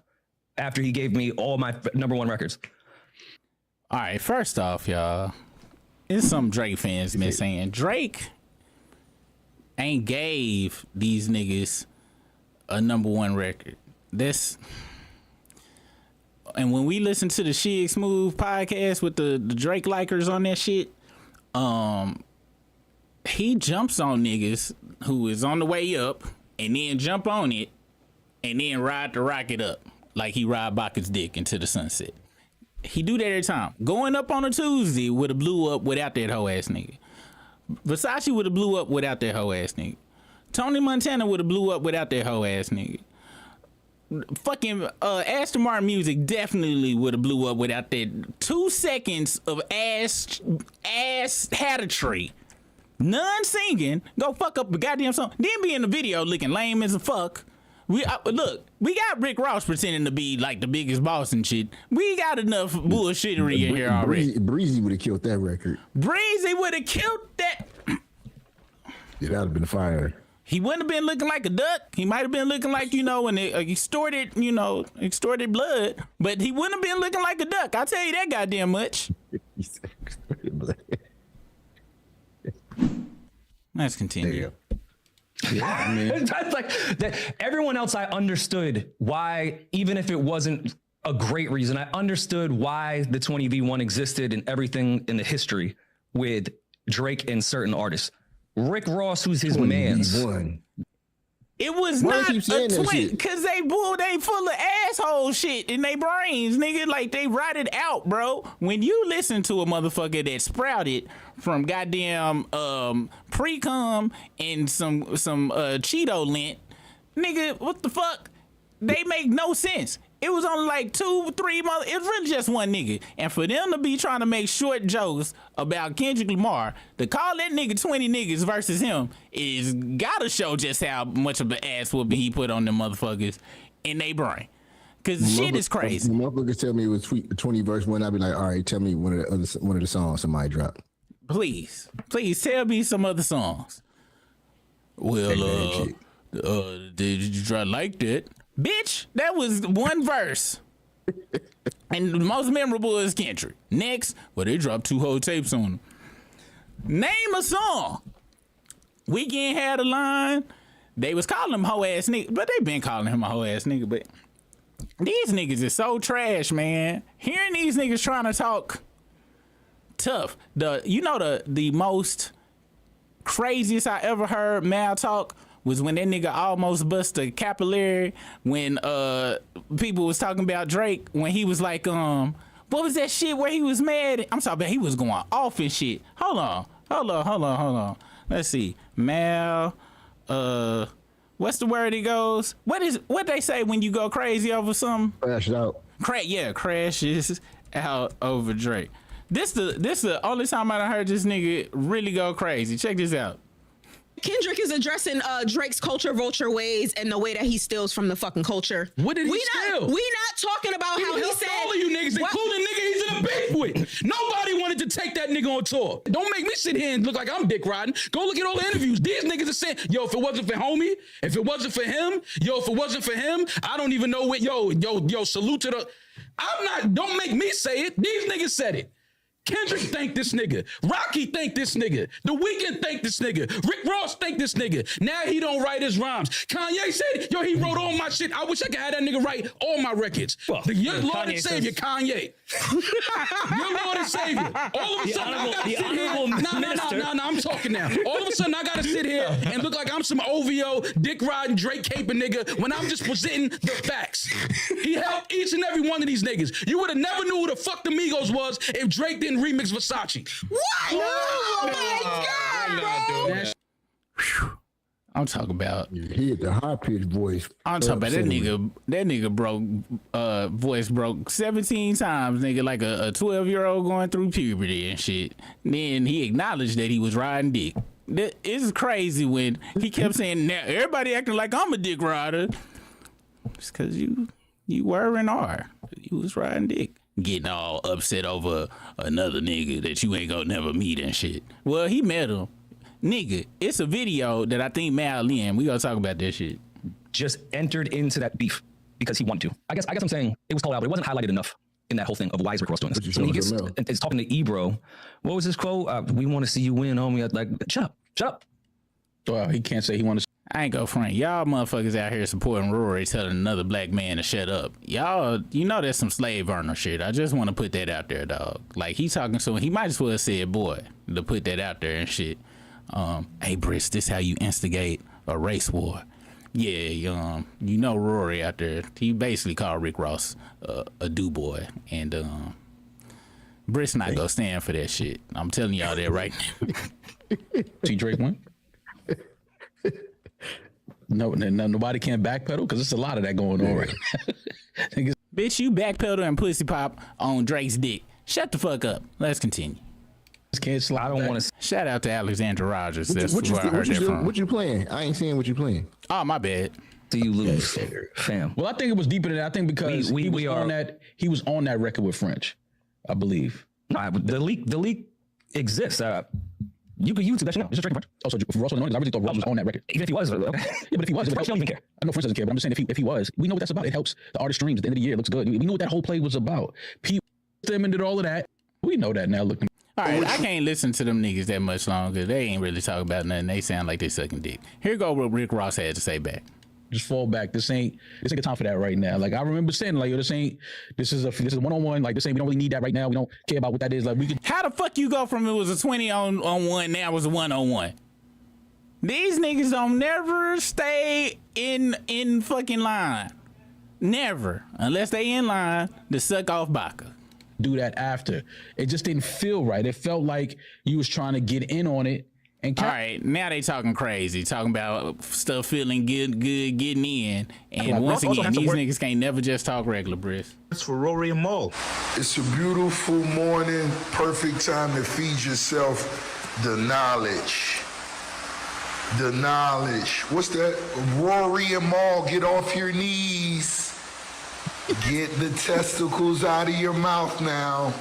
I don't know which one, the white one or the black one. Y'all both the same. Rory Maul, the Glazers.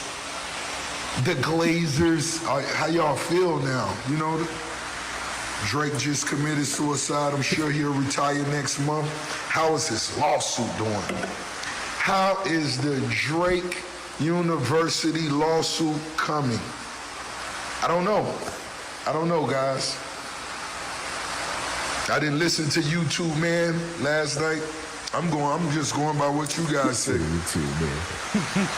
But once again, we up again, baby. It's the biggest boss. Where's Iceman?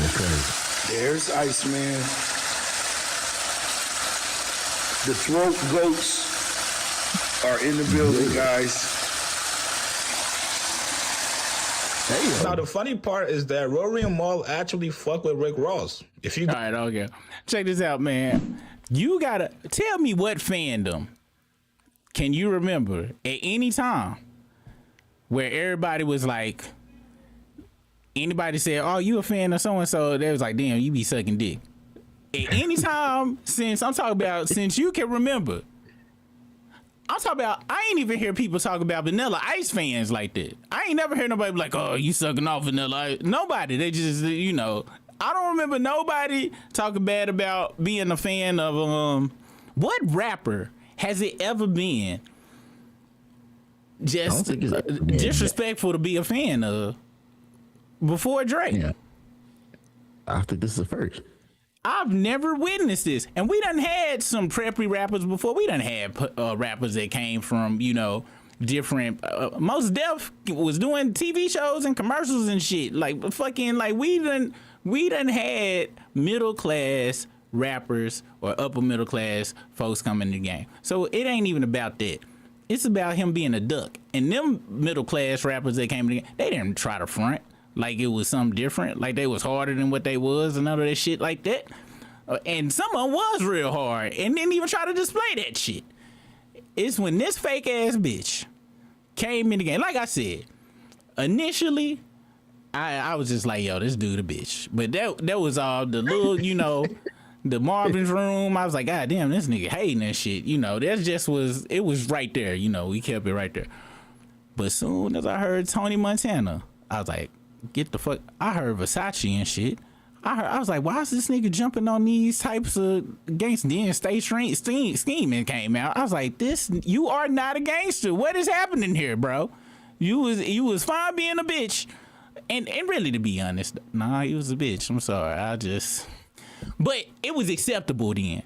It didn't turn into pure like, cause I was regular hating back then. It didn't turn into I hate him. Until he started really flogging and shit. But initially it was just like his music whack, and you know he a dweeb. But then once he started jumping on them type of records and really started trying to act like that shit, I was like, hell nah. And then it started making me hate people. I'm saying all this to say, Briss, no, in no time has it been okay to just call people dick suckers over who you like as a rapper. And this is, I'm talking about this is accepted. Like a kindergartner call you a dick sucker for being a Drake fan and won't even get in trouble in school. Like if you take it, like nigga, if I had a kindergartner and the school called me, it was like, yes, Mr. Rigg, your son's up here. He called the child a dick sucker. I was like, a dick sucker? Why? Well, the child he came in with an Iceman t-shirt. And he just said, oh, look at that dick sucking N-word. And we're just calling to let you know. I was like, cool. Tell him we go get some ice cream after when I come pick him up from school and that I'm proud of him. And yeah, because what the fuck? Now, that was the first round of the bullshit, okay? That was the first round. Now, after that, Brisk, after that, they got a new co-host. Now, they new co-host is apparently he did 20 years in the pen or something. And you know what that mean. You know, if somebody done did 20 years, that automatically mean you need to be afraid of them and stuff or whatever. I'm assuming that's how it's supposed to work. I ain't go front. I'm much more scared of niggas that was 20 years in the military because, you know, they had some tactical training and shit. They go do some... they go do some, like, it's very much less chance that, you know, their name was Twan anytime during that 20 years. Now, if they was in the Navy, there might be something different. Somebody let me know. I'm just going off of what the YMCA song nigga said. Now, with that being said, this was the second part. I want you to listen to this here out, okay? And tell me what you think. Damn, 11 minutes? God damn. YouTube. Chicks. You know what to do, Chicks. Fine, you know, I like Chicks Who. Chicks Who is somebody I really enjoy listening to on YouTube because Chicks has got an intellectual curiosity about things. Hey man, things are about to get very interesting, you guys. If you guys thought Rory and Mal podcast was going to sit back and let Ricky Rose diss him and talk to him crazy all kind of ways, well, you're absolutely out of your mind. Somebody that was just trying to backtrack and apologize to Drake, especially with Mal and his OVO ties. Yeah. All right, you listening to this, Briss? Do you know where this at? Yeah. No, where this at? All right, Briss. And I didn't know this till like after the fact. So you remember the fireworks at the end of the goddamn that piece of bullshit, you know? Yeah. Do you know what the fireworks represented, Brisk? What's that? You know when he set his own bot farm on fire at the end of the video? Yeah. Yeah. The fireworks was supposed to be the explosion, Brisk. No.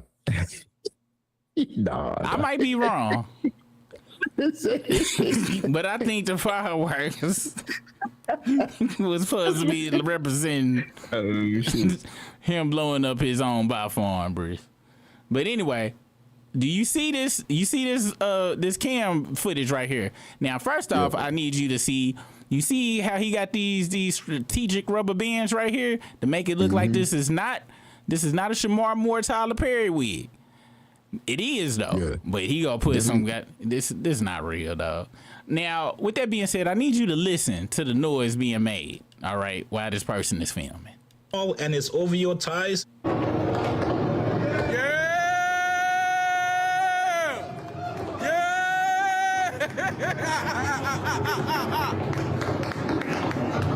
Now, is he gawking? What was that last shit going on? I don't know, dog. Is it only his guys in there with him? I think that was Mal yelling, dog. And guess what they celebrating? Fireworks, nigga. These are some grown ass 40 plus. When last time you got excited over some fireworks, Briss? I was popping them. I'm talking about you went down to the river or something and you seen a professional fireworks show.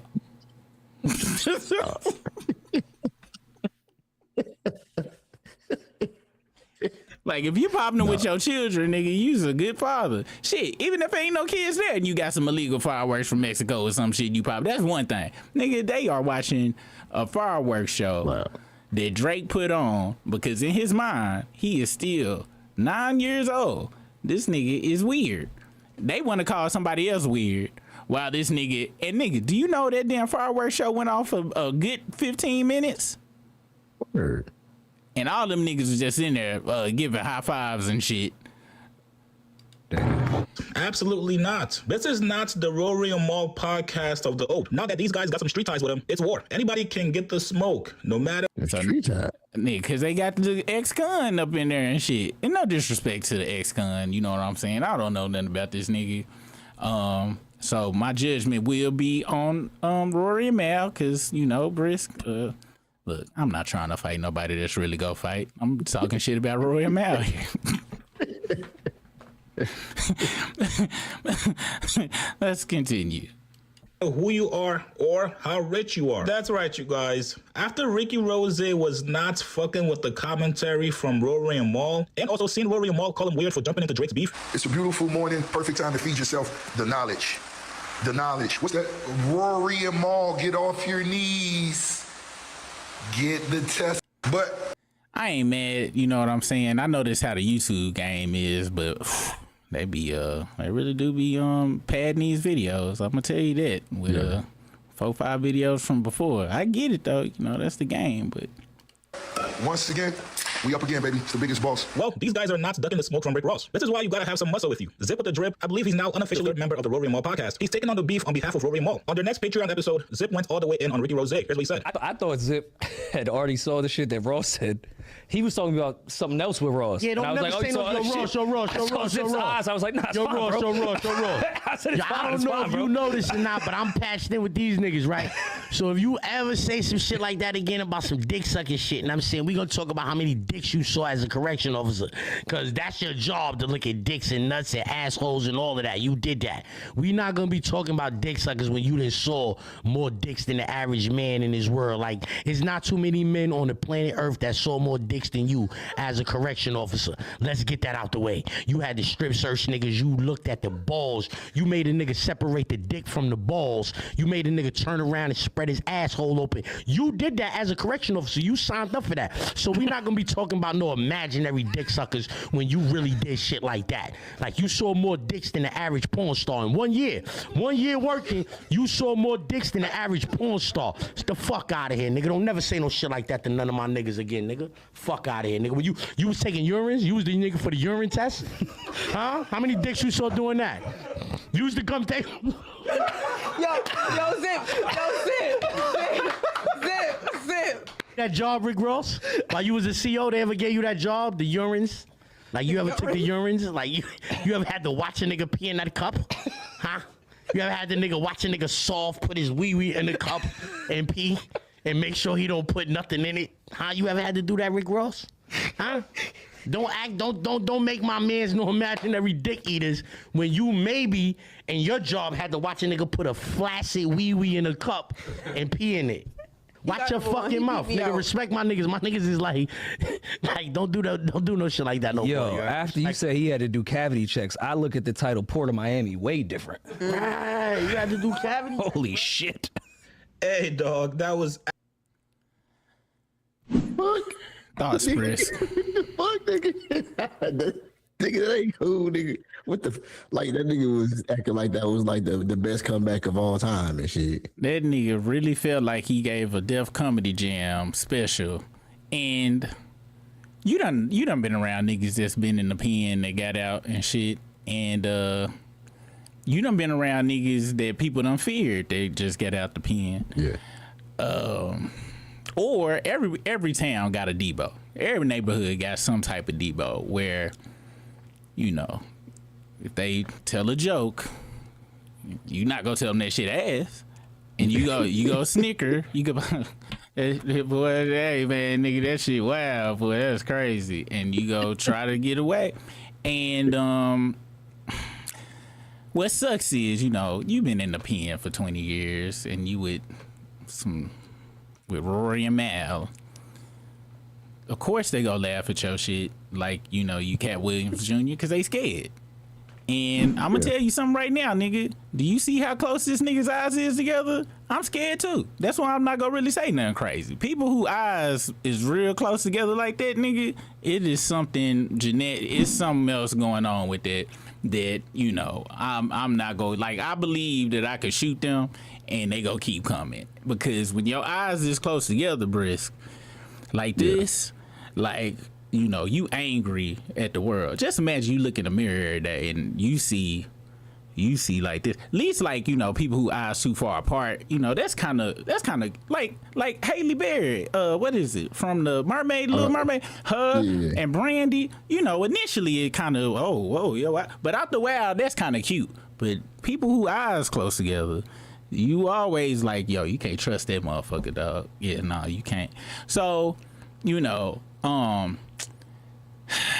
they took his jokes and you know, they was doing nervous laughs, and you see, didn't nobody really laugh, like no ha ha ha's or nothing. It was a bunch of it was a bunch of, you know, fake laughs. Then what's crazy is, you know, Rick Ross is, if his job was as a correctional officer, and he was doing the checking of it, that means if he was in there for 20 years, some other motherfucker was checking yours. You was talking about separation of dicks and balls, and by the grace of the sweet Lord, nobody has the only person that separated my dick and balls, my mama, when I was a little baby and had to get that shit right up out the crevice of my little baby wiener. But other than that, as a grown man, I've not had to bend over and spread my ass cheeks. You making fun of a nigga who, you know, was telling motherfuckers to do it. But if you was in there for the 20, kind of seemed like you may have done, you was spreading the ass cheeks. And don't get it twisted. He knew the exact procedure. I'm talking about this nigga, and he kept going with it as if he was doing flashbacks of how he wished he was the person that was on the other side of the fence. You know what I'm saying? And it was really kind of, I'm gonna be very honest, I kind of started feeling emotion. I'm like, oh my gosh, this man has been traumatized in his life to be sitting here for, you know, because, you know, sometimes a joke run for too long, and talking about how men separate penises from testicles over and over and over. Then he got to talking about flaccid penises and pee tests and what's crazy is I'm pretty sure in jail them jokes would have killed. Them was some good I'm in jail jokes and shit, because they ain't got access to, you know, Drewski and shit like that on a regular basis, real comedy and stuff. And you know, and it's just sad because he was getting his Tony Yayo on. You know what I'm saying? Like, he was getting his Uncle Murder and Tony Yayo on. Let me tell you something. I could see if it was 50 Cent, dog. 50 Cent got TV shows. He had the best selling album of 2001. He had a global hit. He had niggas wearing feminine ass wife beaters and shit. Like, I could see that he saved Tony Yayo from a lot of shit. But, you know, protecting Rory and Mal, that's not a good look, dog. That's not a good look. They had one dude that was on their show. They just kicked that motherfucker out because he was smarter than them or some shit like that, man. Now, I know he ain't scared of getting kicked out because he go whoop both y'all's ass. Like, I'm talking about consecutively, too. Like, at the same time, he go whoop both they asses. So y'all kind of fucked up, man. Don't never get in a business with a super thug like that, dog. And he might not be a super thug, but he's giving off his. It's just like with rapping, Brisk. I believe the worst rappers, when they say they sold drugs and shit, I know they telling the truth. Cause how you gonna be a good rapper and you was trapping all day? Same thing with being a jailbird. When you have jailbird comedy like that, that nigga can really fight and will whoop your ass when you are not funny on any levels. So yeah, y'all fucked up because y'all ain't gonna be able to fucking fire that dude. And from the way it talks about, he probably gonna make y'all separate y'all testicles and balls and spread them. So now, so he said all that and shit, right? And no disrespect on some, I hope that nobody take that as I was, you know, going in on old buddy. I was talking about the fear I have of people whose eyes are very close together, like when they within 2 centimeters of each other and shit. That just kind of freaked me out. Now, this is what Rick Ross had to say in response. Absolutely insane. Ricky Rose, you just met your match. And the best part is, Rick Ross does not know much, if anything, about Zip. So you're not going to have much of a comeback. The only thing you can really do is take out your frustrations on Rory Mall and go there's plenty of shit to come back on. He just, like, I'm talking about, you ain't got to know nobody to come back on that type of shit. You got jokes for days. But hey, let's continue. With the Joe Biden podcast. The last thing you want to do if you're Ricky Rose before your album comes out is to get into a back and forth with somebody that knows your entire background. And I know some of you guys might say in the comments, chicks, why don't Rory and Mal handle their own issues themselves? Like I told you guys in the last video, these guys, especially Mal, are huge fans of Rick Ross. They just happen to have a critique about Ross that Ross just wasn't fucking with. But after seeing this response from Zip, I don't think Ricky Rose is going to want these guys to be his fans anymore. They didn't go back and forth because they ain't got jokes like that. Like, they not funny. They do funny shit, but they not funny. Well, let's go. You guys get in the comments below. What do you guys make of Zip's response on behalf of Rory and Mal to Ricky Rose? Do you guys think it was well deserved or going a little bit too far? Like this video, subscribe to my channel. I'll see you guys later, man. Can we finally admit that Rick Ross is weird? Why? Why do you say that? Why a rapper would feel some type of way if... Woo, I'm talking about he tagged on the last video to the end of it. But, you know, hey, you got to get that money. I'm not... It sounds like I'm hating, but that's how you really supposed to do YouTube. I'm on some real shit. Now, if I was hating, I would blatantly be like, yo, you know I'm hating, right? Now, next up this is what Rick Ross said about Mal's brother, okay? Get ready. You know what to do, Chig. Fine, you know I like chicks move. I ain't gonna front if I was Chig. I'd be like, hey, that black ass super rig, bitch, don't watch my videos no more, ho. How about that? That's what I would do if I was Chig. If he do come out, I'm gonna be like, I understand. I'm sorry, sir. I really enjoy listening to on YouTube because Chig just got an intellectual curiosity about things. Oh boy, here we go, you guys. I told you guys in the last video, after Zip the Drip's response back to Ricky Rose on behalf of Rory and Maul, things were going to go downhill from there. Zip's response back to Ricky Rose was one of the most disrespectful comebacks you can ever say to somebody. I thought Zip had already saw the shit that Ross said. He was talking about something else with Ross. Yeah, don't never say no, show Ross. I was like, nah, it's fine, bro. Show Ross. I said, it's fine, I don't know if you know this or not, but I'm passionate with these. Right? So if you ever say some shit like that again about some dick sucking shit, and I'm saying we're gonna talk about how many dicks you saw as a correction officer, because that's your job to look at dicks and nuts and assholes and all of that. You did that. We're not gonna be talking about dick suckers when you saw more dicks than the average man in this world. Like, there's not too many men on the planet Earth that saw more dicks than you as a correction officer. Let's get that out the way. You know what? I want to apologize to y'all about all the times I talked about Baka and Drake sucking each other's dick and shit. After hearing somebody else bring up dick and balls 8 minutes in a row, I've been fucking up. I'm not gonna do that no more because that shit wild. You had the strip search, you looked at the balls, you made separate the dick from the balls, you made around and spread his asshole open. You did that as a correction officer, you signed up for that. So we're not gonna be talking about no imaginary dick suckers when you really did shit like that. Like, you saw more dicks than the average porn star in 1 year. 1 year working, you saw more dicks than the average porn star. Get the fuck out of here. Never say no shit like that to none of that job, Rick Ross? Like, you was the CEO, ever gave you that job, the urines? Like, you ever... Also, last time I checked, Briss, don't they gotta take showers together when they locked up like that? Pretty sure they do. That's what I thought.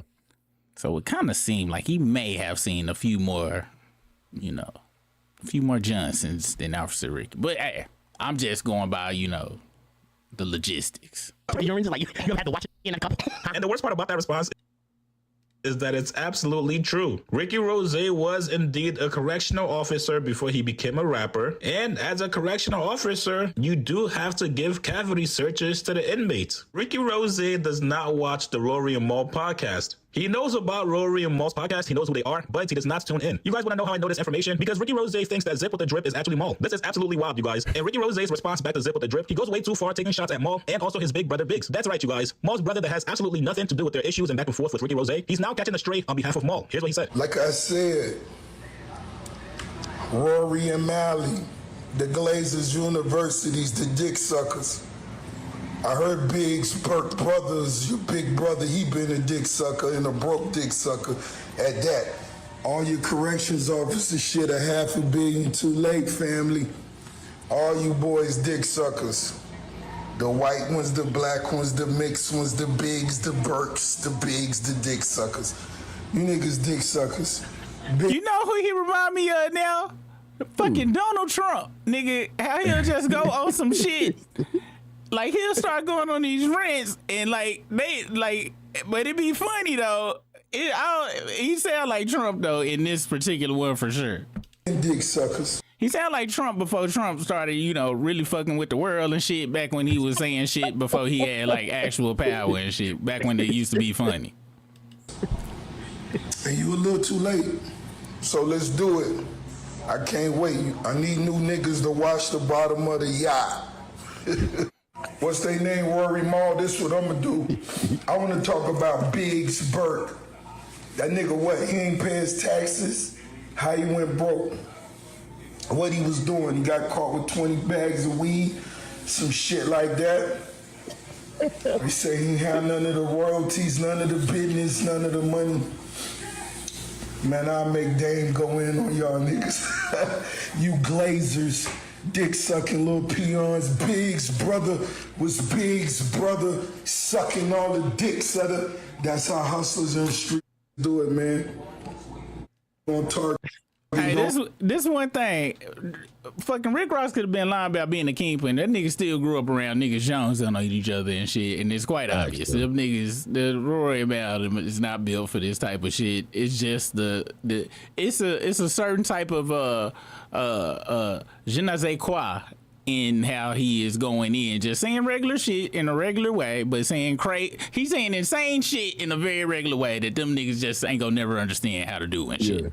Those niggas, not the who ain't even get chairs to sit down, not the who get $300 Zales to talk.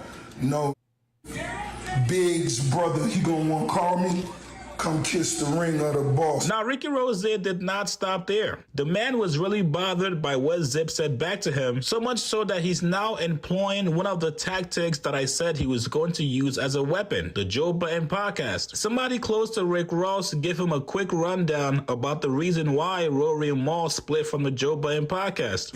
Rory and Mally. I see why Joe Budden's fired you losers. You niggas wanted equity. How dare you minions? Everybody log into Joe Budden's. Now Rory and Mally, and let Biggs Burt know the boss waiting for him to come kiss the ring. Minions. Niggas losers. Biggs' brother was Biggs' brother sucking on the dicks of his Biggs' brother. Hey, hey, when he kept saying that Kanye shit, nigga.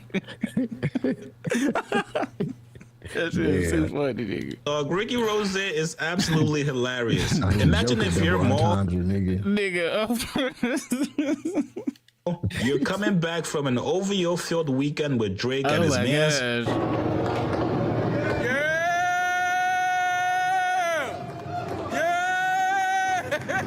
Yelling out. Wild. I'm talking about this nigga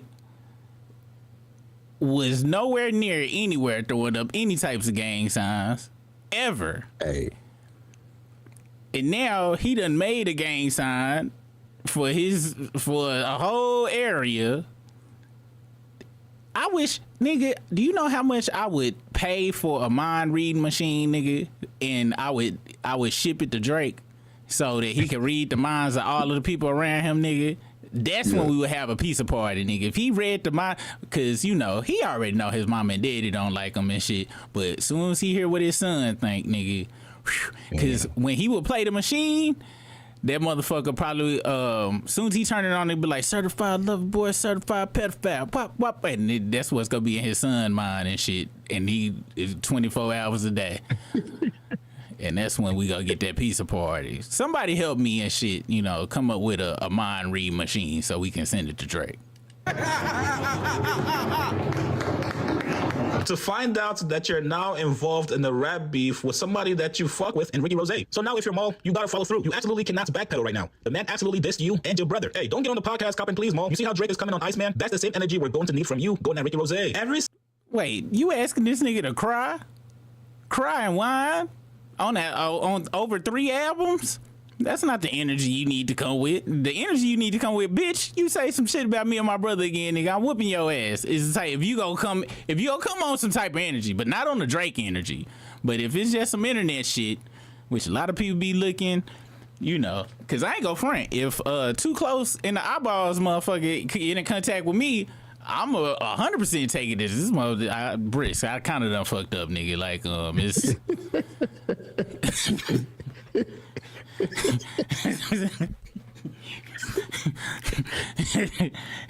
We gonna delete that video, Brisket. We gonna pretend like we didn't have that conversation and shit. Yeah. Let's see. That's the end of that video. Then, cause like I said, I might make jokes, but people with eyes that close together, you don't fuck with them kind of people. That's some real deal Holyfield shit too. That's not even no jokes and shit. And I hope he take it as a compliment. I hope he don't be like, man, that motherfucker said my eyes too close together and I look like a 2D cartoon or some shit. No, nigga, I'm saying that as you. That mean you really thugging out here. You know what I'm saying? So this was the last one, I believe, where I think no, it's second to the last because they made Rick Ross apologize, Briss. YouTube. Chicks. You know what to do, Chicks. I like Chicks Move. Chicks Move is somebody I really enjoy listening to on YouTube because Chick just got an intellectual curiosity about things. Oh boy, here we go, you guys. For the second time this month, Ricky Rose is having to backpedal and walk back something he said about somebody. Looks like behind the scenes, Ricky Rose just got the full court press treatment. Now this morning, while Ricky Rose was trash talking Rory and Mal, he randomly started going at Mal's big brother, Biggs. Ricky Rose clowned him, he called him broke, made fun of him for getting caught and going to prison, and this was all being done just because Ricky Rose wanted to be disrespectful to his Mal. Not only am I gonna diss you, but I'm gonna diss your brother to make it hurt even more. Like I said, Rory and Mally, the Glazers Universities, the dick suckers. I heard Biggs Burt brothers, your big brother, he been a dick sucker and a broke dick. I see why Joe Budden's fired you losers. You niggas want to equate. How dare you, minions? Everybody, log into Joe Buttons. Now Rory and Mally, and let Big Spurt know the boss waiting for him to come kiss the ring. Minions. Niggas losers. Big's brother was Big's brother sucking on the dicks of his pigs.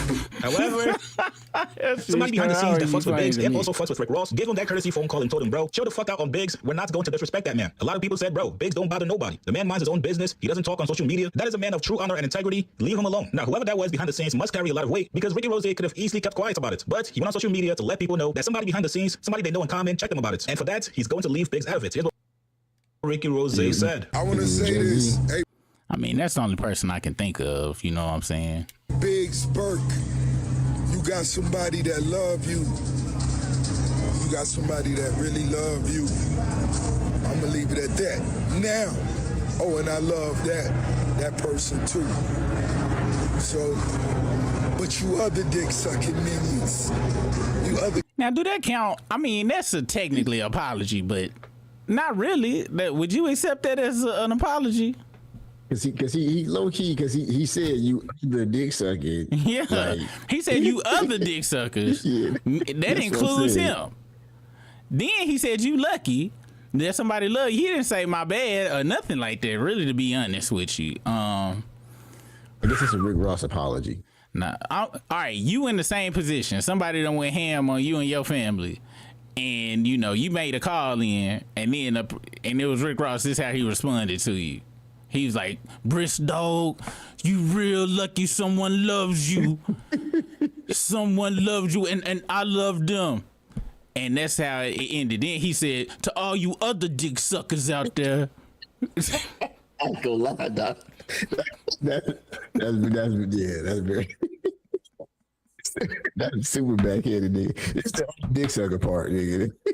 I'm talking about disrespect just thing. I'm talking about immediate follow up with other dick suckers too, nigga. I can see it. I'm talking about I need like some space, nigga. At least a whole nother story, nigga. Leave that one part and then start another story, but not in the same fucking story. Hell no. He didn't even have a semi-comma, nigga. A colon, yeah, nigga, nothing, nigga.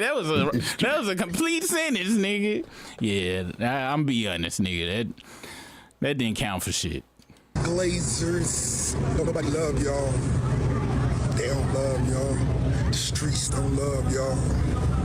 Now let's play one of our favorite games on this channel. Who do you guys think gave Rick Ross that courtesy call? We got 3 options. Number 1, DJ Khaled. Number 2, Hove, Jigga Man. And number 3, Memphis Bleak. Now, me personally, we gotta take away DJ Khaled because just like Drake says, the man goes halal and gets on his deen when the beef is fully live.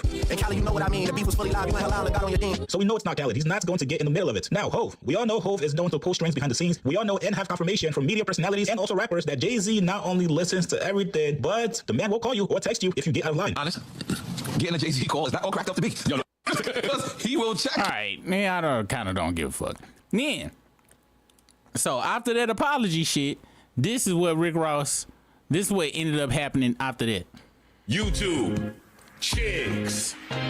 You know what to do, chicks? Fine, you know I like Chicks Move. Chicks Move is somebody I really enjoy listening to on YouTube because Chicks just got an intellectual curiosity about things. Oh, no. This is all bad, you guys. I'm gonna get mad looking like a bitch. This Rick Ross versus Maul beef has officially gone off the rails. Rick Ross is an absolute menace. The guy refuses to quit. The guy refuses to take an L in public. After somebody called him yesterday, which a lot of people are assuming it's Jay-Z, to basically stop talking about Maul's big brother Biggs, Ricky Rose felt embarrassed. He had to publicly come out and admit that somebody behind the scenes pretty much checked him for talking shit about Biggs. I want to say this. Hey, Biggs Burke, you got somebody that loves. How do you feel about the phrase pretty much checked him? Is this coming off a guy that, like, you know, I'm pretty sure it may have been, but a check would have been an apology to me. Well, whoever he was talking to must have accepted it as an apology, though. Maybe, unless they come back out. But, I mean, if a motherfucker make you come apologize, well, I guess. All right, so is this an apology, Briss? It's two respectful people being respectful to each other. It's not, he didn't get checked. He just like, come on, bro. Like, this my dog and shit. All right, Briss, it's time for us to really let's listen to what Rick Ross said. He said, "Big's brother was sucking Big's brother," nigga, and then come back and all he say is, "Somebody love you, somebody love you." It's a damn apology, nigga. It's not. No, you ain't saying. You ain't telling me I suck somebody dick and sucks another they big brother dick at the same goddamn time, and then talk about somebody love me, nigga. What? That ain't no goddamn apology. Yeah, that wasn't no check to me, nigga. You ain't gonna take a goddamn beloved song of a generation and shit and remix it and make it hilarious, and then not come back and be like, my dog. A check would have been like, "Hey man, you know you wasn't sucking dick, son. Like, dog, that's my apologies from the boss. The boss apologizes. Even the boss make mistakes sometimes." Yeah, you right. That would have been an apology. Somebody love you. That's like, bitch, fuck no. Somebody love you. Somebody loves you, baby. Love you. You got somebody that really love you. I'm gonna leave it at that. Now. This is some wild shit, you guys. In an attempt to save face, Ricky Rose is now crashing out. He's now officially gone from going at Maul's brother, Biggs, to Maul's mother. That's right, you guys. His mom that also has nothing to do with the situation. This is now personal, you guys. It was all fun and games, couple jokes here, couple jokes there, but now you're going after the man's mom. And keep in mind, this is also Biggs' mom as well. This absolutely makes no sense. Here's what Ricky Rose said. It's a beautiful day to be a boss. Let me go out here in the ocean and see if it's any seaweed that needs to be cleaned up, because I know I got some minions that would love to clean the seaweed up. Barefoot Chronicles, Barefoot Chronicles. Let me see if there's any seaweed for the white boy and the black minions. Oh, I got motion. Rory and Mally Mouse. I got this right here. Come get a rake and you get this up. And we hate people who litter in our beautiful backyard. So Rory, Mally, come get this up. Yeah. But this is a great opportunity, Mally. So Mally, a friend of mine asked me to spare your brother, but I don't have to spare your mother. Yeah, your mother, Mally. So your mother, I want her behind the bar 7 Luke Belair and changing the channel. I don't want the remote. I want your mother, Mally, doing that. The white boy could be on the grill. The dude that sit on the floor, he could just get the algae and seaweed out of the ocean. I want him to get all the seaweed from over there to over there. And I want your mom, tell your mama, yeah, your mama, to come cut on Forensic Files right now. Right now, Mally. Somebody do me a favor and Google Mally's mom's name and where she works. Because I want her to come and cut on the Kevin Hart roast. What? I want the Kevin Hart roast on. I don't want to use this no more. Rory, Mally, the Joe Button Jr. Varsity Squad. Come on now. Come on, guys. Look at this. I'm not good at this. There you go. This is the last time I'll be doing this. Mally. Come on now, mommy. Come on, mommy.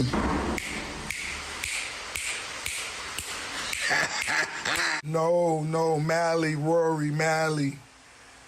This book is in stores, and what I want your mama to do, Mally, I want your mama to read 8 chapters on my live. On my live. How you think that'd sound, bro? Would that be dope? Okay. Mally, I want your mama to read 8 chapters of the best book of the year. See that? A Change in Plans.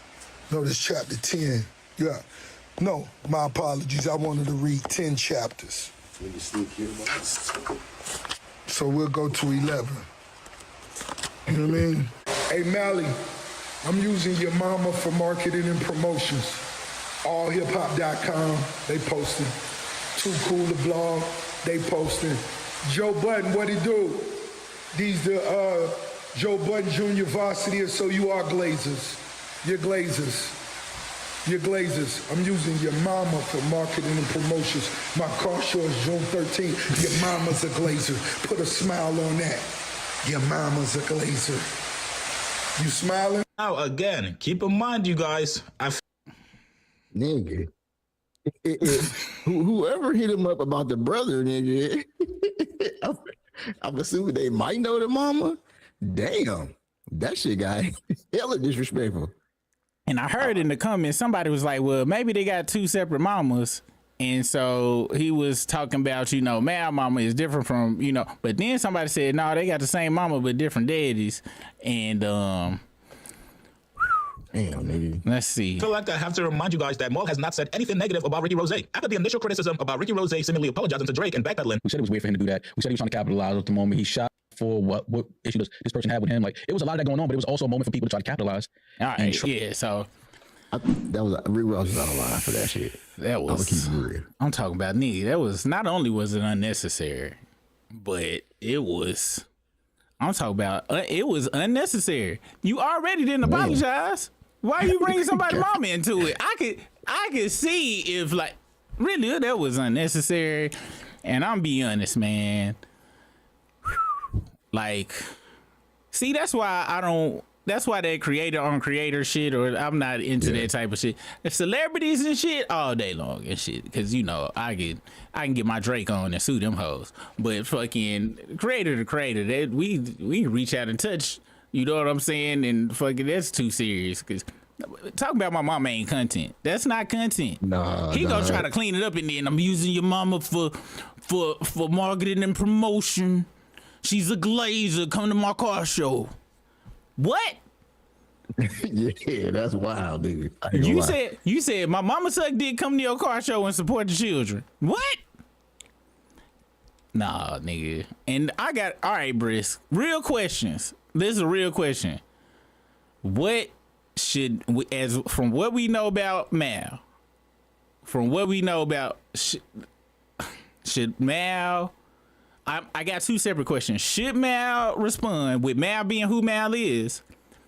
And then my question is, do you think he gonna respond? And then my third one, if he do respond, what should the response be? Should it be public or like a behind the scenes reach out? What should be done? And he also mentioned Rory's mama too on the second one. He put both their names and put mothers with an S at the end. It's hard to say what he's supposed to do with him being Mal. I'm just he should reach out behind the scenes, be like, nigga, this is not, we are not playing at this moment. Like, yes, that's got to be some behind the scenes talk, nigga. Because that's too crazy. Yeah, no, because you're gonna have to do more. Like, that's gonna have to be a real apology, my nigga. Cause saying your mama suck dick and she gonna be my maid, nigga, is wild. Like that might be. That might be pull up season. Some of that stuff. Like, Ross is getting a little too disrespectful. No, that ain't no little right there and shit, nigga. That is very. I'm talking about nigga. He said your mama's a glazer, nigga. Damn. Nigga, that's saying your mama's a dick sucker. Now, in Rick Ross' defense, most of our mom, we here because of our mom's skills. Okay, let's be honest. Most of us are here because of this. So I just want to put that out there. But with that being said, you ain't supposed to be out there just telling everybody and shit. You know what I'm saying? Like, that's something you just know and you bury deep in the back of the recesses of your brain, never to think of. And, you know, that's wild, man. We got a little bit of time. I want to bring up one little topic. Joe Budden and his cast or whatever.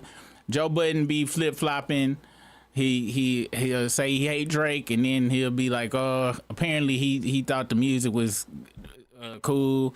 Some of the people thought it was whack. I heard some people saying he was spinning on it. I'm not 100% sure, but these industry connect shit is very trash. Rolling Stone and fucking Vibe magazine then gave the Iceman, the Lice Man 4 or 5 stars a piece, bro, or something like that. One of them. Out of 5 stars and shit, I believe. Nigga. Hold on, let me see. Now, don't get it twisted. What the fuck they think don't mean a goddamn thing, because it's Woods running the whole shit. And one day I'm gonna have a conversation about Woods, because we really gotta get damn, this Mariah Carey right here, dog. She got some work done. Yeah, and she's so geriatric. She needs somebody to help her twerk, dog. Like this, when you need assistance to twerk, that means you need to stop. Yeah, you need to stop. That's not cool, dog. Let me see. This was what Rolling Stones was. So they gave Iceman 3. I think that's out of 4 stars or some shit. It might be out of 5. Then fucking Vibe gave it another like 5. So we gonna talk about the Star 6900 Rugrats real quick. But here's some other people that said he stole their music. Here's a girl that came out. This track came out in 2025. Her name is Laylo Half-Blood. So I'm assuming she may be, her family killed Indians and shit, and she thought it was cool to name herself after that. Check this out. Using nieces, I keep on rescuing leeches. I can't I'm sorry, I didn't know they was gonna play the actual music. My apologies and shit. I'm so sorry. believe it. I really can't believe it.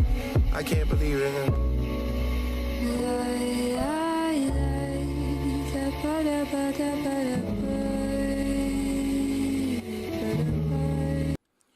Hey, Brisk.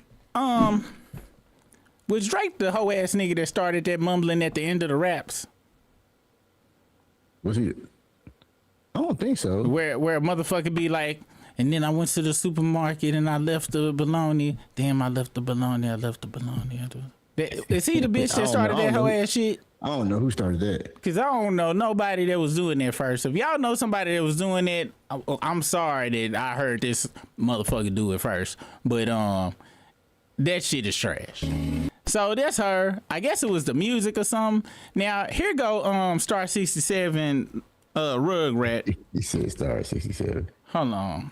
I don't know why these rappers be putting numbers in their name and shit. Like I'm not gonna remember that. Rugrats. Now I actually, when he first came out, I actually fucked with Old Buddy music and shit. It's certain young Caucasian rappers I really fuck with and shit. Cause with the younger generation, they literally just grew up off of off of all of that shit. They grew up off of drill and all of that. Let's see. So I don't really be like, like they literally. So when they come up with the shit, sometimes if it feel, I listen to it and I don't get the the ick. I'd be like, all right, I kind of fucked with some of the songs he came out with. This is what he had to say about the Frost. And if he hate Drake, then, that's just a bonus on top of that. Let me see. Hold on. And he from Florida. Let me see. What is it? 900 Rugrat says Drake stole. And then we come here. I could have swore I had the video. Here you go right here. Let's see. All right, so I got. God dang it. Oh, can I share it? Can y'all see that? A story time. Yes, I see. We see the video here. All right, bet. All right, so I got a story time because I just listened to Iceman and Drake. You got me fucked up, bro. Not gonna lie, you got me fucked up. So when I made the intro to my first album about a year and a half ago, Drake was hitting me up around the time and wanted to hear music, a Drake producer. So I sent 10 songs through and they was all finna be on my album because I didn't want nobody to steal my shit because I know how people move. So boom, the one they took a liking to was the intro. Now the intro still dropped. I said, no, you can't have this song. He wanted me on his album still. He said, I'm gonna send you a verse through. Never sent a verse. I didn't give a fuck till I just went and listened to Iceman and I listened to Little Birdie and then I went back and listened to the intro of my first album. Twin, that's the only beat I've ever produced and sat there and produced. Don't rip my shit and repitch it like that, fam. That's fried. That's fried out and fucked up, twin. So was wild. That song Lil Birdie, that's the song when I heard it, I thought he was trying to sound like Kodak Black, but I had never heard of this cat before then. Shit, he still might have probably was trying to sound, but Florida is Florida. Yeah. But he probably, Kodak Black is they OG rapper down there. So, the songs I heard him rap on was different from Kodak, the original ones. It was a long time ago when he first came out. So here are the clips of the song, apparently, and this the DMs that he had. So this was the Froster in there sucking balls. hopefully we can get one done for the album. I talked to Gordo. He told me other shit was the intro. I was hype off that shit, but I know that feeling when you already done. So we'll cook up if anything. While I appreciate you understand, brother, I just know I can't even say those lyrics again. This is my first tape. So once again, the Froster in there, and you know it's the Froster because he got another man as his profile picture, somebody who he fucked a girl in jail, went to got a name tattooed, and still think that using their picture as a profile is making up for fucking somebody your homeboy loved while you was in jail and shit. Which, you know, y'all know I'm a scumbag and shit, but all you gotta say is sorry. You ain't gotta get on tattoos and post the goddamn profile picture and the shit. What the fuck are you doing?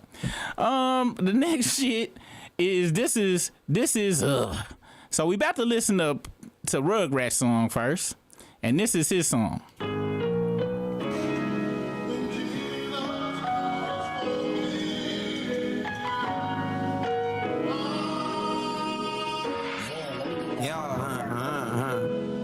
He been dissing me for clout. His career still ain't come back yet. 75. What the fuck song I heard? I told you it was a long time ago, but I ain't gonna lie, that voice right there is kind of nails on the wall right there on the chalkboard. M's on one tape, that's where my plaque at. I don't like to diss off and I know what it is. It's this beat. It was motherfucking 808s and crazy shit going on. You can't have no voice like this on no actual pianos and real instruments and shit. That's what it is. Make no rap threats. I'd rather show them good and well before I act bad. 4-5 in my book bag. That was back in. All right, that's enough. That shit gotta turn. That beat gotta change. Let's see. No way to stay that way. I don't even be acting famous. Ever since Tupac out of the Michael Drake and leave your brainless. Your brother died. Yeah, okay. Yeah. He had some other shit was real gangster and shit. Y'all know me. I like that ignorant shit. All right, so that was that. But that beginning part was crazy. But Kodak be sounding good over them actual type of beats though. He actually can do that shit. All right, and this was the Froster song. You about to hear a warning and shit, you guys. Yeah, I'm sorry. Warning. I ain't know. You about to hear the Froster. Warning. His and hers it. I don't like going to Vegas. I start mixing Virgil. He'd be sick if he was witnessing this shit in person. Yeah, he stole that nigga shit. He took the beat, sped it up, chopped it up, and then took his cadence and shit. And then sped up his verse and shit. Yeah, that dude a hoe. He done did this to everybody. That's what he was doing that shit to X-Tashion. Yeah. Dude a fucking thief, man. He a thief. I seen in the comments that old buddy motherfuckers was talking about this is what got X killed. Bro, what sucks is this, man. I'm all about scumbaggery, but I'm with upfront scumbaggery. Don't reach out to somebody and you interface with them, then steal the shit and just leave the motherfuckers hanging. If you go steal some shit, just steal. Don't be my friend and steal from me. At least don't talk to me for 4, 5, 6 months first and then steal from me and shit. Don't be all in my face and then steal next week. What the fuck? So yeah, man, dude a bitch, and he not a Scorpio, okay? I'm sorry for all you October Scorpio, he done fucked y'all up. We as a November crew, we can't accept y'all. And I know it's some of y'all some good-hearted ones out of here. What y'all need to do, I heard you can go to the astrology registry. Maybe they can accept y'all into Taurus. Maybe you can be a Sagittarius. I'm not sure.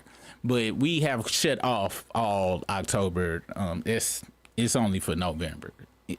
All that October shit is over there. I'm sorry. I was at the meeting. This is what they told me to tell y'all.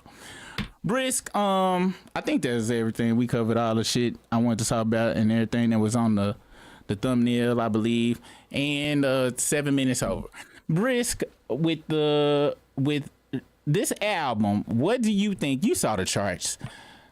And as you said on that other post, which I can't find because the Lord don't want me to go crazy, there is no undeniable hits on this.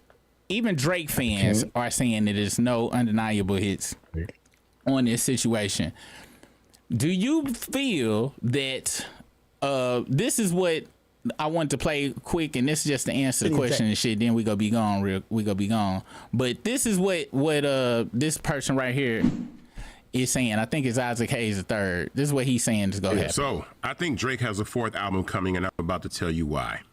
First of all, I have a real interest in this Drake release because of masters, ownership, publishing, things that I do with regard to my father's estate. That's why I'm really interested in this rollout. So here's why I think Drake has a 4th album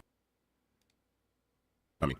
I think his issues with Universal are irreparable, and for that very reason, he wants to part ways with the company. The way he can do that is by fulfilling his commitment to the albums that he has left on his deal. And so the 3-album drop fulfills part of that commitment. As we all, I think, know or have assumed, Drake did a $400 million deal with Universal Music Group. Typically in deals like this, and I've done deals similar with my father's catalog, there are a couple caveats that go to the deal. One is an internal rate of return. That means I give you $400 million plus I need something back. And let's say the internal rate of return was 15% on Drake's deal. That means he'd have to make $460 million back before he could leave the deal, plus fulfill his commitment of albums. And I think the hype behind Iceman, right, allows him to attach 2 other projects that drag him across the finish line. And there's a particular caveat that goes with albums being considered albums. One is that they're over 30 minutes long, contain over 6 to 7 tracks, and then by industry standards, they have to sell over 500,000 units within 18 months to count as an album.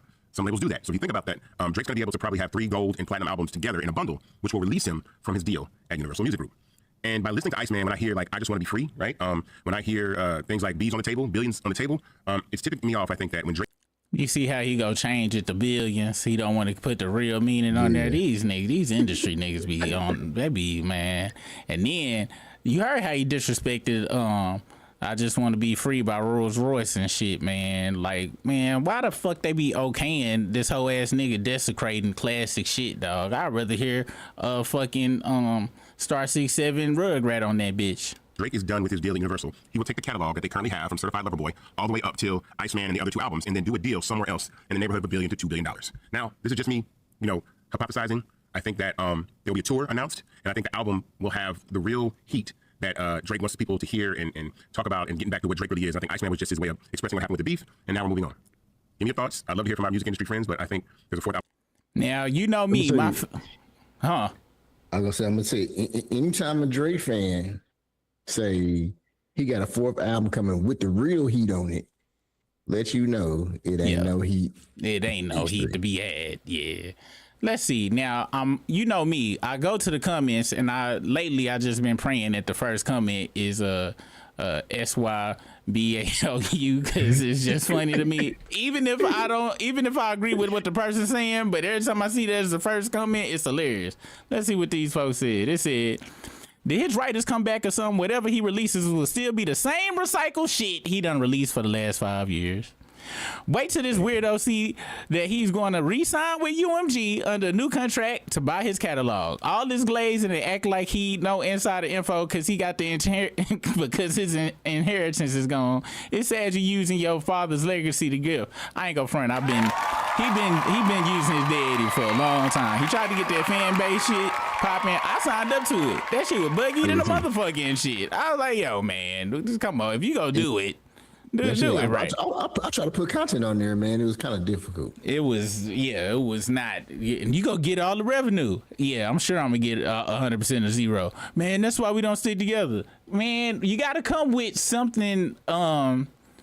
You can't come with something halfway and then be like, we gotta build it together. No, my brother, you should have came with something. Cause somebody gonna come with something one day that's all the way put together, and we all go jump on it, and then they go sell it immediately, but to some white folks. This is just how it goes and shit. I'm pretty sure it's hella apps that started with niggas, and they was like, yeah, white folks wanted, we gonna swap it.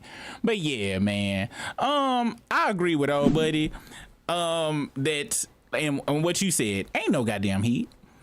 And I agree with the person who said he just go sign back up to UMG. He ain't got nowhere to go. He wore that Michael Jackson glove first because he a bitch. Let's get that out the way.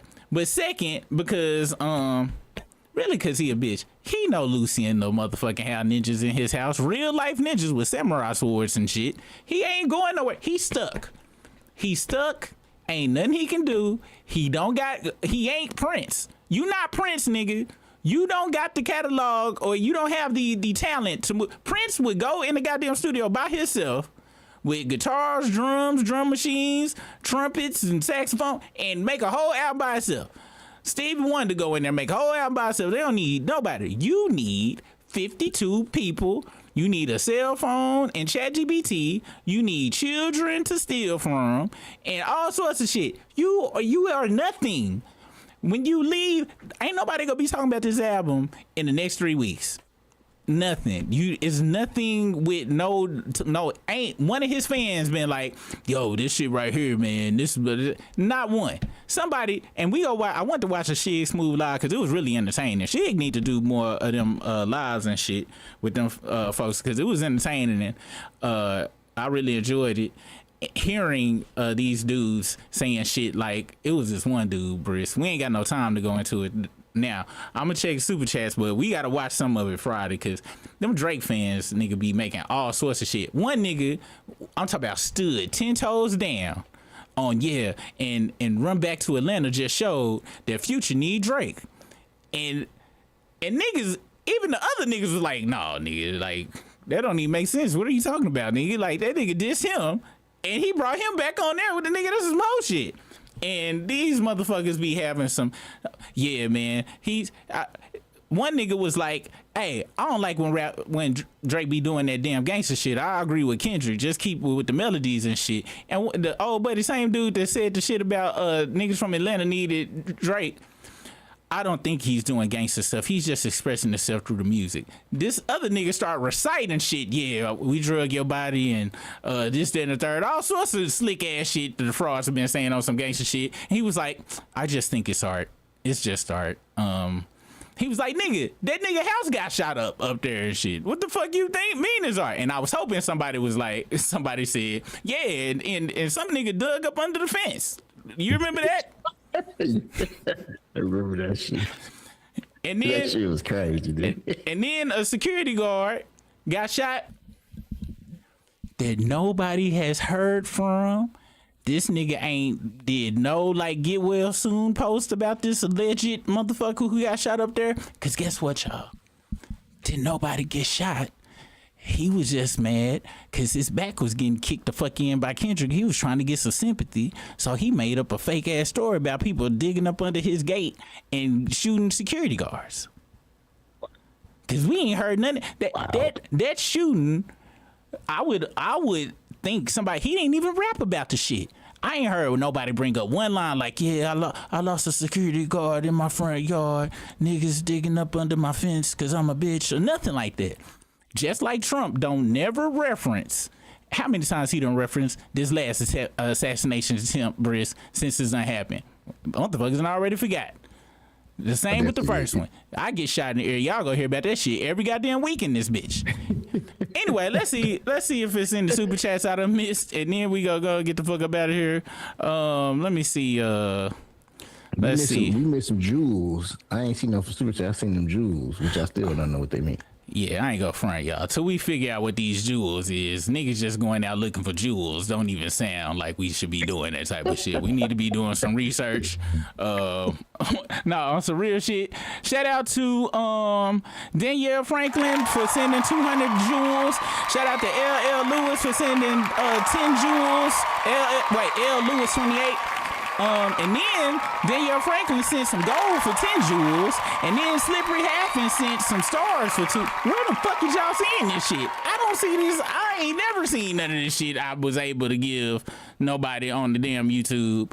Somebody, I'm gonna go look up and do some research. Do we get money for that? Y'all, somebody let me know, cause look, if we ain't getting no money for the jewels and shit, we appreciate it, but you know, I take 15 cents, you know what I'm saying, over the jewels and stuff. I'm just letting you know. I'm just playing.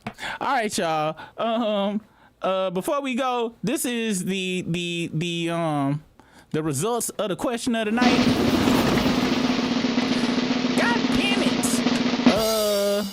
it. Can I make it show? Oh, there we go. Yeah.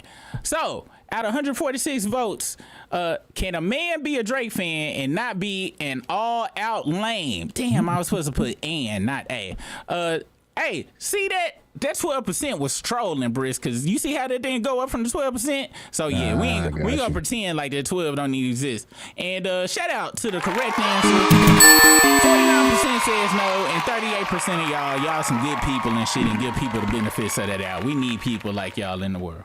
All right. Well, thank you guys for joining us for this episode of the Struggle Stream. Thank you for all the likes, the regular likes, dislikes, unfollows, super follows. Thank you for the jewels, the rocket ships, the stars, and the moon. We really appreciate y'all. Thank you for making us your second shift procrastination destination station. If you gotta go to that third show, ooh, thank you, Biddy, for that super chat.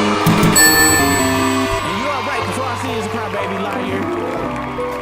We really appreciate y'all for making us your second shift procrastination station. But anyway, if you gotta go to the third shift, be safe. If you gotta go to work in the morning, we hope you get your rest. Really appreciate y'all for hanging out with us. Make sure you follow us on our other channels. The Super Rig Show, I be live every morning at some time, but it's gonna be in the morning for sure. Brisk, you can catch him on all the platforms except for Snapchat, because grown people don't be over there and shit. Yeah. We got another super chat. Remember, buddy, who was dropping the knowledge about? Hey, what's the business? Hold on, god damn it. Y'all know who I'm talking about. Thank you, Aquila.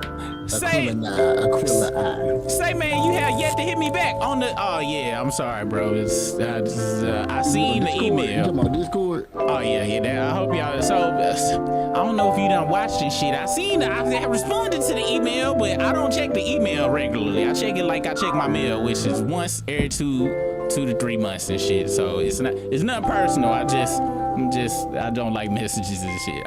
And this thing I'm bad when you say it like that. Any goddamn way though, when I do check it though, I will verbally respond to it on here. I don't never like hit back and shit. You can ask the folks that's in the Discord and shit. I ain't never in there. And I spent a long time setting that bitch up as well. All right, you guys. I'm gonna work on it though. I'm gonna get somebody to help me out with that. Brisk should have set that up. Brisk like being social with people and shit. I get anxiety or whatever. We do. That's one app I don't know shit about Discord. What, man? I need to get up on Discord. It's like you can like call people and do videos and stuff, and you come together as a community, and you know how I feel about coming together as a community, Brisk. That's why I had a wife and kids and stuff, so I wouldn't have to do that type of stuff. No, but on some real shit, don't take it personal. Anybody who hit me up on emails, whether it's the business one or not, ain't no telling how many brand deals we done missed and shit, because I don't check that email or nothing. I check it once a year. Unless I'm looking for some shit I done bought with my business shit. It ain't nothing personal. I just don't. Brisk know I don't check work emails.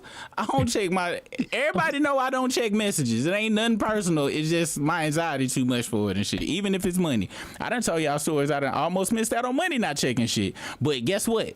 Every time I done almost missed out on the money, I didn't miss it, because like I tell y'all, what's for you, you can't fuck it up. So hey, when I check it, yeah. But please don't take it personal though. I'm just like that on some real shit. All right.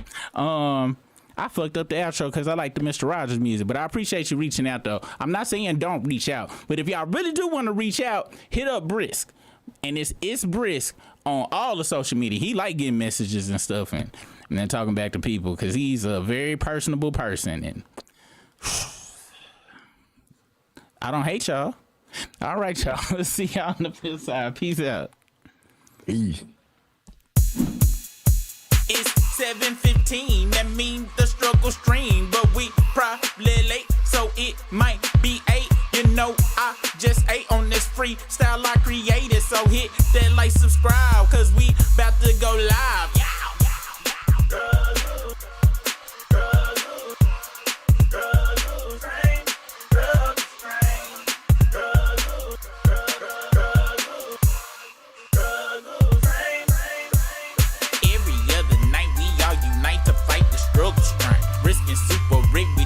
Best, but we still, when we get the super disappear because it's camera battery low and sometimes Brisk disappear. He got a date, he gotta go. You appreciate the game, cause y'all never ever complain. Always coming back every night for that.